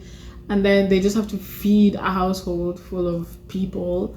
And so she's like, I don't know how we're even going to pay for these kids to go to college and stuff like that. And so she doesn't want to spend any money on Christmas. And when Lena gives her a Christmas present, which they had agreed not to do, but Lena gives her a Christmas present because she's sweet and she loves her wife. It's diamond earrings, I think. Like, she gives it to Steph. Steph opens it and she's like, oh my god, I hope these aren't real. And everybody is just like, what? Why would she say that? Like, Stephanie, why would you say that? And then her mom is like, Stephanie, what a thing to say. I mean, we love Steph in this house, okay? And basically, the episode just frames for us how much anxiety Steph is actually carrying. But there's just so much going on that Lena is not really able to address it. So I don't think she does a good job of addressing or even recognizing what her wife is actually carrying. And I think that's intentional, and I like that intentional decision because we know that Lena is just far more regulated as a human being than Steph is. She's fine, you know, for the most part, you know. She's very rational. She has emotional intelligence. She's a very good partner and stuff like that. So Steph, that's why it can sometimes feel like Steph is the one who is constantly messing up. Like Steph is the one always in the wrong kind of things, just because Lena is just more stable as a person, right? But right now there's so much going on. She has the baby hormones, and then they lose the baby and she's mourning. I'll talk about that. But with everything that they have going on, neither of them are wrong per se, but Lena is not really looking at the bigger picture and being able to see that Steph is not doing okay, like that she's carrying a lot and she's genuinely scared and anxious all the time. So for her, it's like she's coming from the very valid standpoint that I just want you to slow down and be in this moment with me. Like, she's pregnant and she wants to be excited about it, and Steph is not there with her. She's not bringing that same energy, and I think that's very valid. But it's also very valid for Steph to be constantly worried about their very problematic teenagers and all the things that they have to do. A lot does need to get done. There are problems constantly arising that do need to get solved. And I think it's also very valid for her to be like, look, I would love to be able to just sit and chat with you and rub your belly and be happy, but like, we have things going on, like, and they need to get done, and so I'm gonna do them, you know. And it's just an unfortunate situation for both of them to be in that makes it hard for them to communicate with each other. And what starts off in the beginning as just kind of, we're busy and we don't really communicate enough, turns into actively keeping things from each other, not like making the decision not to bring something up intentionally, you know, which is a big difference. It's one thing to just kind of be like, oh, I've been busy. It's another thing to be like, I'm not going to tell my wife this. And it's what lands them in the terrible situation at the end with Lena now in this weird emotional relationship with Monty, where now she's confiding all the stuff going on in her life, all the things she's feeling that she's not telling Steph, she tells Monty, which then builds this unintentional, accidental bridge to lead Monty into kissing her. And it's just very, very sad because, of course, we know that Lena did not want this. I hesitate to call it infidelity, but for the sake of drama, you know, she was unloyal. She was, unloyal, disloyal, unloyal. I don't know. She wasn't loyal. And it's just how you end up there in this situation. Like even how Steph would react to this if it had happened in a period of their marriage where everything was fine and they were very happy 1 year ago. I feel like the reaction would be different. Like, of course, would she be happy? No way. But I feel like Steph is a fool and I love her so much. And I think that it's possible she could have just kind of been like, what? Why would she kiss you? That's so weird. Why would she do that? You know what I mean? And Lena would be the one who is kind of just like, I don't know, I'm so upset and blah, blah, blah. And it would just have been a conversation that they could have. But okay, let's not get ahead of ourselves, right? Before we skip to the end and how things are not good, let's backtrack a little bit. So they start off with, we need to communicate better. They decide this at the baby moon, where that episode basically is basically their entire journey in a nutshell. It's that Steph can't focus on the baby or Lena, and she's so worried about their kids, and she's not paying attention, she's not in the moment, and Lena is of course upset by this. It's not the weekend that she wanted. It causes a strain on their marriage. They have a fight, and then at the end they connect again and they say, we need to be better, we need to take care of our marriage, it's very important, we have to put in that effort. And they want to, they really want to, but despite all the good intentions, they cannot, because life is crazy and there's always something going on. And so they continue to kind of not really talk to each other, and then we have this complication with the pregnancy, which is just such a painful storyline. And of course, maybe people don't know this, but I think most people do, that the only reason this entire baby plotline is even in the story is because Sherry Psalm, who plays Lena, was pregnant in real life, and so they had to cover up the pregnancy, and so they then just kind of write it into the storyline. And then once she had her babies, they don't actually want another baby in the fosters, so they had this storyline come in where Lena loses the baby. So it's like, for a storyline that they actually never intended and they just kind of were doing for convenience, they tie it off so beautifully that I simultaneously hate them and love them for it, because I really do like the inclusion of this storyline. I like the way that it ends, but it's so sad. It's so sad, and it's so painful to actually watch it happen. And of course, the acting is always on 100. So what happens? Lena develops preeclampsia and rushed to the hospital. They say, you have to deliver this baby premature and not viable, so the baby's going to die, or you can try and carry the baby as close to term as possible, but it's very, very unlikely either of you will survive this scenario. Like, Lena will most likely die, and that's terrifying. Of course, that is terrifying news, but Lena, completely understandably, is determined to carry the baby for as long as she can, to just get it to the place where it can be viable, and then she'll give birth. And she's like, I'll do anything, I'll stay in the hospital, whatever you say, I'll do it, but I believe we can do this. The worst thing that they did was that they had her have a dream, a beautiful dream, where the baby was born, this adorable baby, and is in the bedroom with them, and like Steph picks the baby up. Oh, it's such a sweet scene. And of course, like, Steph is so cute with that baby, and then Lena is so happy. Oh my god. And so it was brutal for them to do that to us, because then even we get to see the vision, you know, we understand where Lena, of course, like, this is the kind of things where it's like, there are some things you understand in theory, We don't really need someone to explain to you why it's terrible for somebody to lose their baby. But just going that extra step and actually showing us, oh my God, it makes the entire thing just so much more painful. And so you understand where she's like, no, I'm not losing this baby. Like, I'm going to do what I have to do to get this baby born because I saw her.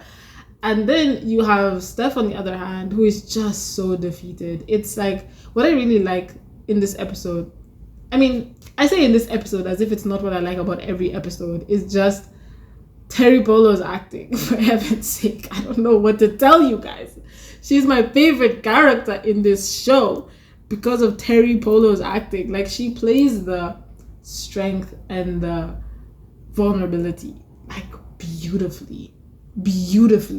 You understand that Stef is strong and she's the protector and she's like fierce mama bear, you know what I mean? But like at the same time, she has this like the fear and the anxiety, and like all of it is coming from a place of love. Ultimately, she just loves her family so much, and that's where everything is coming from, even Mike. So, oh boy, I don't know how she did it, but it's in this moment you just see this character who is always the problem solver. She's always the one telling people, don't worry, like, I've got this, I will handle this, everything's gonna be okay. And in this moment, she can't. She doesn't know what to do. She's scared, and she doesn't have that strength anymore to even put on the facade for Lena to be like, don't worry, honey, like, it's gonna be all right. Like, she's faced with this situation where the love of her life is going to die, or they're going to lose the baby. Like, what? It's painful. Nobody should ever be in this kind of situation. And so them just kind of showing her unable to say, like, she can't even tell Lena what she should do. She can't tell Lena, I want you, like, you're gonna die, and I think we just need to deliver the baby. She can't say that. She can't say, I believe that you should hold on and carry the baby for as long as you can, because she doesn't know what she believes. She doesn't know what she wants to do. She's just devastated and defeated. And so when Lena is like, I have faith this is gonna work out, and all she can say is, I don't have that faith. And Lena is like, it's okay, I have enough faith for both of us. And it's like,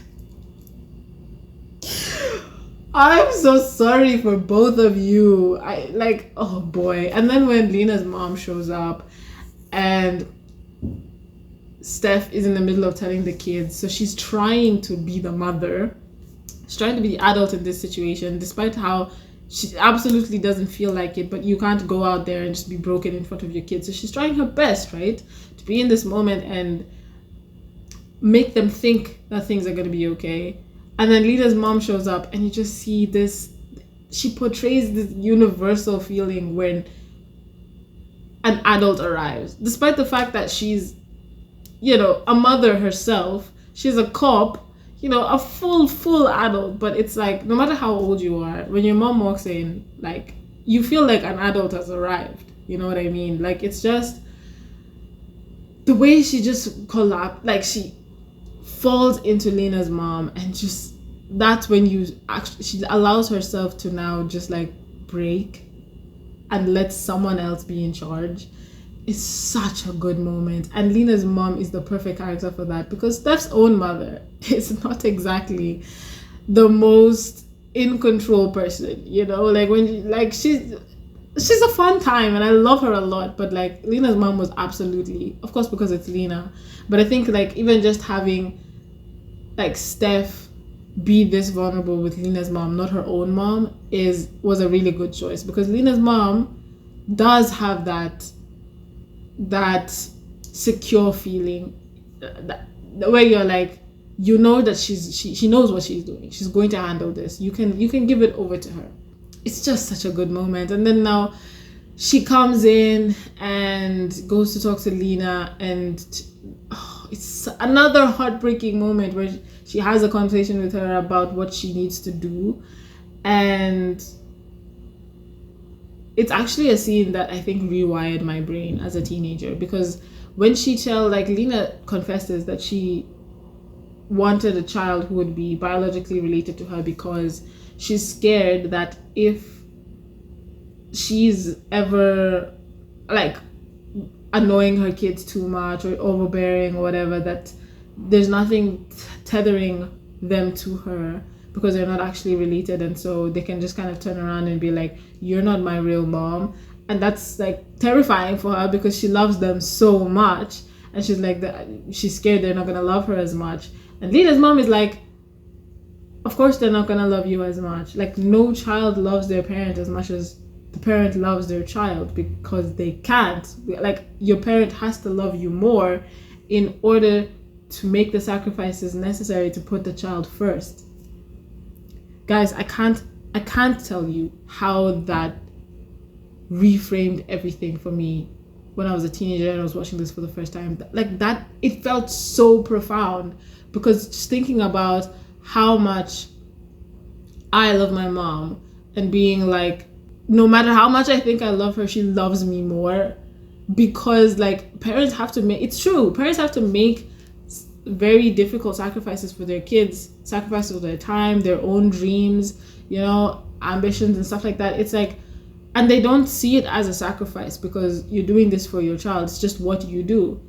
How much love, you know what I mean? It's just, I don't know, it just blew my mind as a kid. Anyway, very devastating moment. And then Lena decides like she's gonna do what she has to do because she has to be there for her kids. She can't like put herself at risk like that. And so they lose the baby. And so then for the rest of the season, they're grieving. And that frames a lot of the stuff that goes on. Also doesn't really help with the disconnect that they feel and in their own marriage.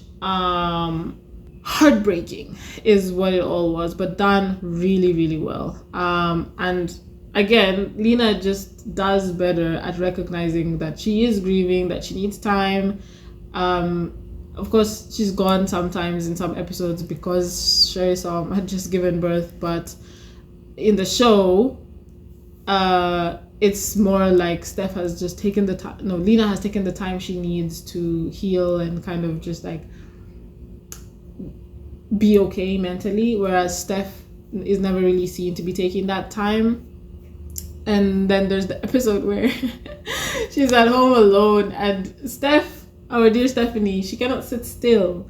She always has to be doing something, right? That's the problem that Lena keeps on trying to bring up. And so Steph is there trying to fix the plumbing. It doesn't work. And then she breaks down, she cries, and she says for the first time, like, to Lena, calls her on the phone and is like, I miss the baby. So heartbreaking. It's very sad anyway. I've always kind of felt that Lena doesn't worry about the kids as much as Steph does. And that's not necessarily a criticism. It's one of the things that I do really like about Steph's character and why I like her more than I like Lena. But it's not a criticism necessarily of Lena's character, because I think it's just a part of her characterization, in the sense where you're just like, she is, Mike calls her hippy dippy Lena, you know, and that's just kind of like who she's supposed to be. She doesn't worry as much. She's just like, you know, things will work out. The kids are going to be okay. We're good parents if we keep lines of communication open and we trust them. Like, things are going to be okay. But Steph is not like that. Steph is the opposite. And so that's part of what the tension in their marriage is, right, this season. But in terms of parenting, it's very realistic to show that they both have very different parenting styles. And it kind of stands out in some situations where, like with Brandon, when he tells Lena about sleeping with Danny and she just kind of doesn't react. It's a little bit weird, you know? But what I like about the baby plotline is that they could have done it a little bit better, but it does tie into kind of argument that Steph and Lena have repeatedly this season about disciplining their kids, where Steph is constantly complaining that she always has to be the bad guy because Lena just won't do it. She doesn't dole out any consequences, right? And it allows her then to be the safe place for their kids to go and tell her all the insane things that they do because she's not going to react. whereas they're so scared of telling Stef because Stef reacts and punishes them, right? And so the interesting thing here is when she's telling her mom that she's afraid that if she gives the kids that tough love, or she's, overbearing, then they won't love her, or they'll like easily be able to walk away from her. That fear of confrontation with her kids ties in to the lack of discipline. So it's not just that she always thinks everything's going to work out fine. It's that she actually is hesitant to give them that punishment because she doesn't want to do anything that might jeopardize their relationship, because she doesn't actually feel that secure in her relationship with her kids. And that could have been such an interesting thing for them to explore a little bit deeper, I think, because it just kind of, they don't actually make that proper connection in the show when they're talking about it later, when Steph, it kind of becomes a bigger thing. When Jesus tells Lena that Anna is pregnant, and she tells him to go and to tell Steph and make it seem like he's telling Steph first, and then she does this whole act where Steph then tells her, and she's like, oh wow, oh my goodness, there will be consequences. Like, it's so stupid, it's so funny, but it's just like, in that episode, the camping episode, they don't really tie off her storyline that she is that way because of that fear she has of her kids not loving her. They kind of make it seem like she just takes that role because Steph automatically takes the more tough love, the tougher stance, and so she overcompensates in the other direction to not, which is again also very valid. That does happen, it's realistic, but I just like, I wish they tied that in a little bit better. It's kind of an interesting flip side of Mariana's abandonment issues, to kind of see how this is affecting Lena as a parent, but it does exist in the story. They do bring it up, and that is a real fear that she has, and I like that they used this baby plot line effectively in that way, rather than just having a random she was pregnant then she wasn't thing, and making us sad for nothing. At least we learned something about Lena in the process, On the other hand, Steph, there's a couple of things that I want to talk about. So with the way that she's then so like in her kids' faces all the time, she's very obsessive as a parent, I suppose is the wording. We then, I think, get a lot more, we get to see her be more passionate about her kids. But that's the thing, like Lena herself also says it again in that camping episode, where she says that the way that Steph loves their kids and her passion, the way she passionately loves their kids is like fierce, right? And she loves that about Steph. So it is again a characterization that it's not just that Steph is a hard ass, but it's like it's all coming from this fierce love. It allows for Steph to have some really fun moments with the kids that Lena doesn't. And I think I've talked about this a couple of times, I think even in the last video, so I won't really go a lot into it. But this season, we get the scene where Callie finally breaks down. So since Callie told them that she wants to go and live with Robert, Steph hasn't been able to accept it. And Lena keeps telling her, let it go. Like, it sucks, but this is what Callie wants and we need to support her or whatever. But Steph is just like, I just don't believe that she would do this. Like, even if she was really tired, understandably, and she doesn't want to fight anymore, she would never stop fighting for Jude. And so she can't let it go. And in the end, she's right. And she, in the scene now where Callie has called Steph and Rita to come and get Kiara, who at the moment is working as a prostitute. It's mad, Kiara's story. Kiara's story is mad, guys. But anyway, when Steph and Rita show up and Kylie starts crying and Steph just kind of gives her this tough, like you can see, oh man, the acting, man. Teri Polo needs an Oscar. I don't know what she won.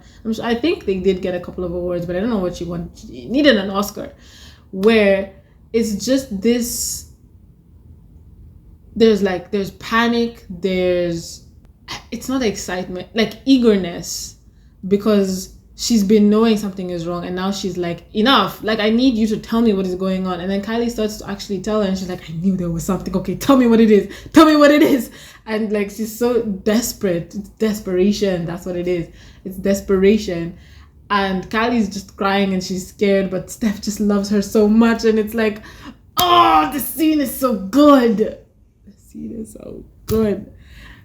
Kylie and Steph's relationship is so well defined. It's just like, she's such a good mom to Kylie and she just gives her what she needs. And I just really love the fact that Steph gets these kind of moments with the kids. Like she also just gets fun, silly moments with Jesus. I don't remember if this was in season 1 or 2, but there's one where he's doing pull-ups and then so she like does pull-ups as well. And this season she like playfully, she's teasing him about her muscles.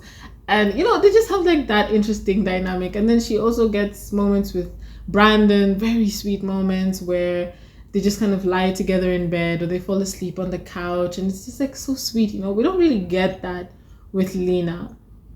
She gets good conversations. Like she has that relationship with Jude. They talk a lot one-on-one and they have their own kind of bond. But we don't get to see Lena love her kids like that, you know, like just enjoy being around her kids. But she does. I'm not trying to, again, I'm not saying it's a bad thing. I'm not saying that, like, I'm not trying to insinuate that Lena doesn't love the kids. Of course she does. And I think it's just a different style of parenting. And I just like Steph's more, right? Anyway, in the midst of all of this, right, Steph starts to keep more and more from Lena, and as a result, Lena starts to keep more and more from Steph. And this is what I was saying, where they start off with it just being, we're busy in life, and then it becomes intentional, I'm not talking to my wife. And so on Steph's side, it's like she investigates Mike for weeks, presumably, without telling Lena anything. She only tells her at the very end where she's basically done everything and now she's just afraid to carry it out in case she actually discovers that Mike is a murderer. And then she brings Anna to come and live with them without talking to Lena. She investigates Robert and comes up with this whole emancipation plan for Kylie without talking to Lena. And on the flip side now, Lena, she talks about all of her emotional stuff that she's going through. She talks about it more with Monty. She tells Monty about her anxiety about adopting Lena's baby, her true feelings about how she doesn't really want that baby, and she's like actually kind of resents Anna and her frustrations with Steph and how Steph is not communicating with her and stuff like that. Like things that she should be talking to her wife about. She's now tired, and understandably, like, you know, there's only so many times you can tell someone, I need you to talk to me, before you get tired. And I think it's good for Lena to have friends. They both need friends. That's the purpose of friends. You know, like, your partner cannot be the end all be all. You need people to vent to and whatever, and they keep you on. Like, you can say the things that you wouldn't actually say to your partner, and then you've got it out of your system, and then you can now go back to your partner and be like, okay, let's sort this out, right? Which is, so it's not necessarily, I don't hate the fact that she talks to Monty about this stuff. The problem is that she never actually goes back and finishes that conversation with Steph. She never gets that clarity that you're supposed to get from having it out with your friends first. And then now it unintentionally creates this relationship where now Monty has feelings for her, and, you know, Lena likes the attention and stuff. So she, like, you know, maybe didn't stop it as soon as she should have, but did she really see the signs? Like, were there signs? I'm not sure. You could debate it, but it's like it ends up in this really terrible place, and now infidelity. What's actually kind of fascinating is that if we want to keep on theme and talk about settling, right, as a theme for the season. As I said, like Callie and Jude's, the whole thing is that they're just kind of settling into themselves, and Mariana, it's kind of the same thing. I think she's settling. She's just, her journey is very far behind Callie and Jude's. She's still trying to figure out who she is and work through it and all of that stuff. And she's trying. She's getting there, but it's still a lot of work for her. Whereas Stef and Lena, it's like, as the season, like they start off pretty secure, and then as the season goes on, they get more and more unsettled in their marriage. The season really tests them, and it kind of pulls them apart, and it's very sad to watch, you know, because we love them as a couple. It's not because they don't love each other or respect each other, or because they're not good as a couple. It's just life. It's a very realistic depiction of how hard it is to maintain a healthy relationship when you're going through grief and you're raising children and there's just so much going on all the time. Like, always trying to remember to prioritize your partner is hard. It's very hard, even when you love each other as much as Stef and Lena do. As much as it might suck for us to have to watch them go through this, it's, of course, very compelling. And it's like, as I keep on saying, just one of the many realistic depictions of life. I think that's what makes this show so good, is that the way they're just able to really show the truth of it. And so yeah, Stef and Lena kind of end the season in this not so good place, and now we're kind of left like, what are you gonna do in season 3? How is Steph gonna react to the kiss? Like, oh no, it's just so terrible, but so good. So overall, I think this season is a really good follow-up to season 1. And this is not saying that season 1 is bad. It's just that season 2 is really good. I think season 2 might actually be my favorite season. Of course, I'll make that decision like once I've rewatched everything. But honestly, I just really enjoyed the way that it's like the show really settled into what it is, what it's about, like how they want to tell this story and who these characters are. And so season 1 feels to me like it's actually just going to end up being the weakest one. Again, not because it's bad, but just because for the rest of the seasons, as far as I can remember, but definitely for season 2, it's that the characters are dealing with the consequences of whatever decisions they made in the previous season. Like, it's almost as if they're in the fallout. Like, not a lot actually happens this season. When you really think about the amount of drama that took place in season 1, it was a lot of people making stupid decisions and stuff like that. Whereas this one is just kind of like, what does going through all of that actually mean for these characters mentally, emotionally? How do they deal with this? How do they move on from this? How do they grow from this? And so as a result, everybody's storylines, with the exception of Brandon, actually feel very substantial. It's like everybody is having to come to terms with either the decisions that they made or the things that happened to them, and kind of just navigate it in a way that feels more intentional this season, as opposed to, I guess last season was a lot of reaction. Everybody was just reacting to things that were happening. We end up with a season where every episode feels important. They're not trying to top season 1 in terms of just like the sheer amount of chaos that took place in what is canonically a 6-month period. It's more of just like, when you have characters who are so well written in this way, and the focus is the characters, then you can kind of put them in any situation and it feels natural. It feels important. Whatever they're doing, because you have such a good understanding of who these characters are, it ultimately feels like you're just learning more about this character, which is why the filler episode, the Christmas one, doesn't feel like a filler episode, despite the fact it blatantly is.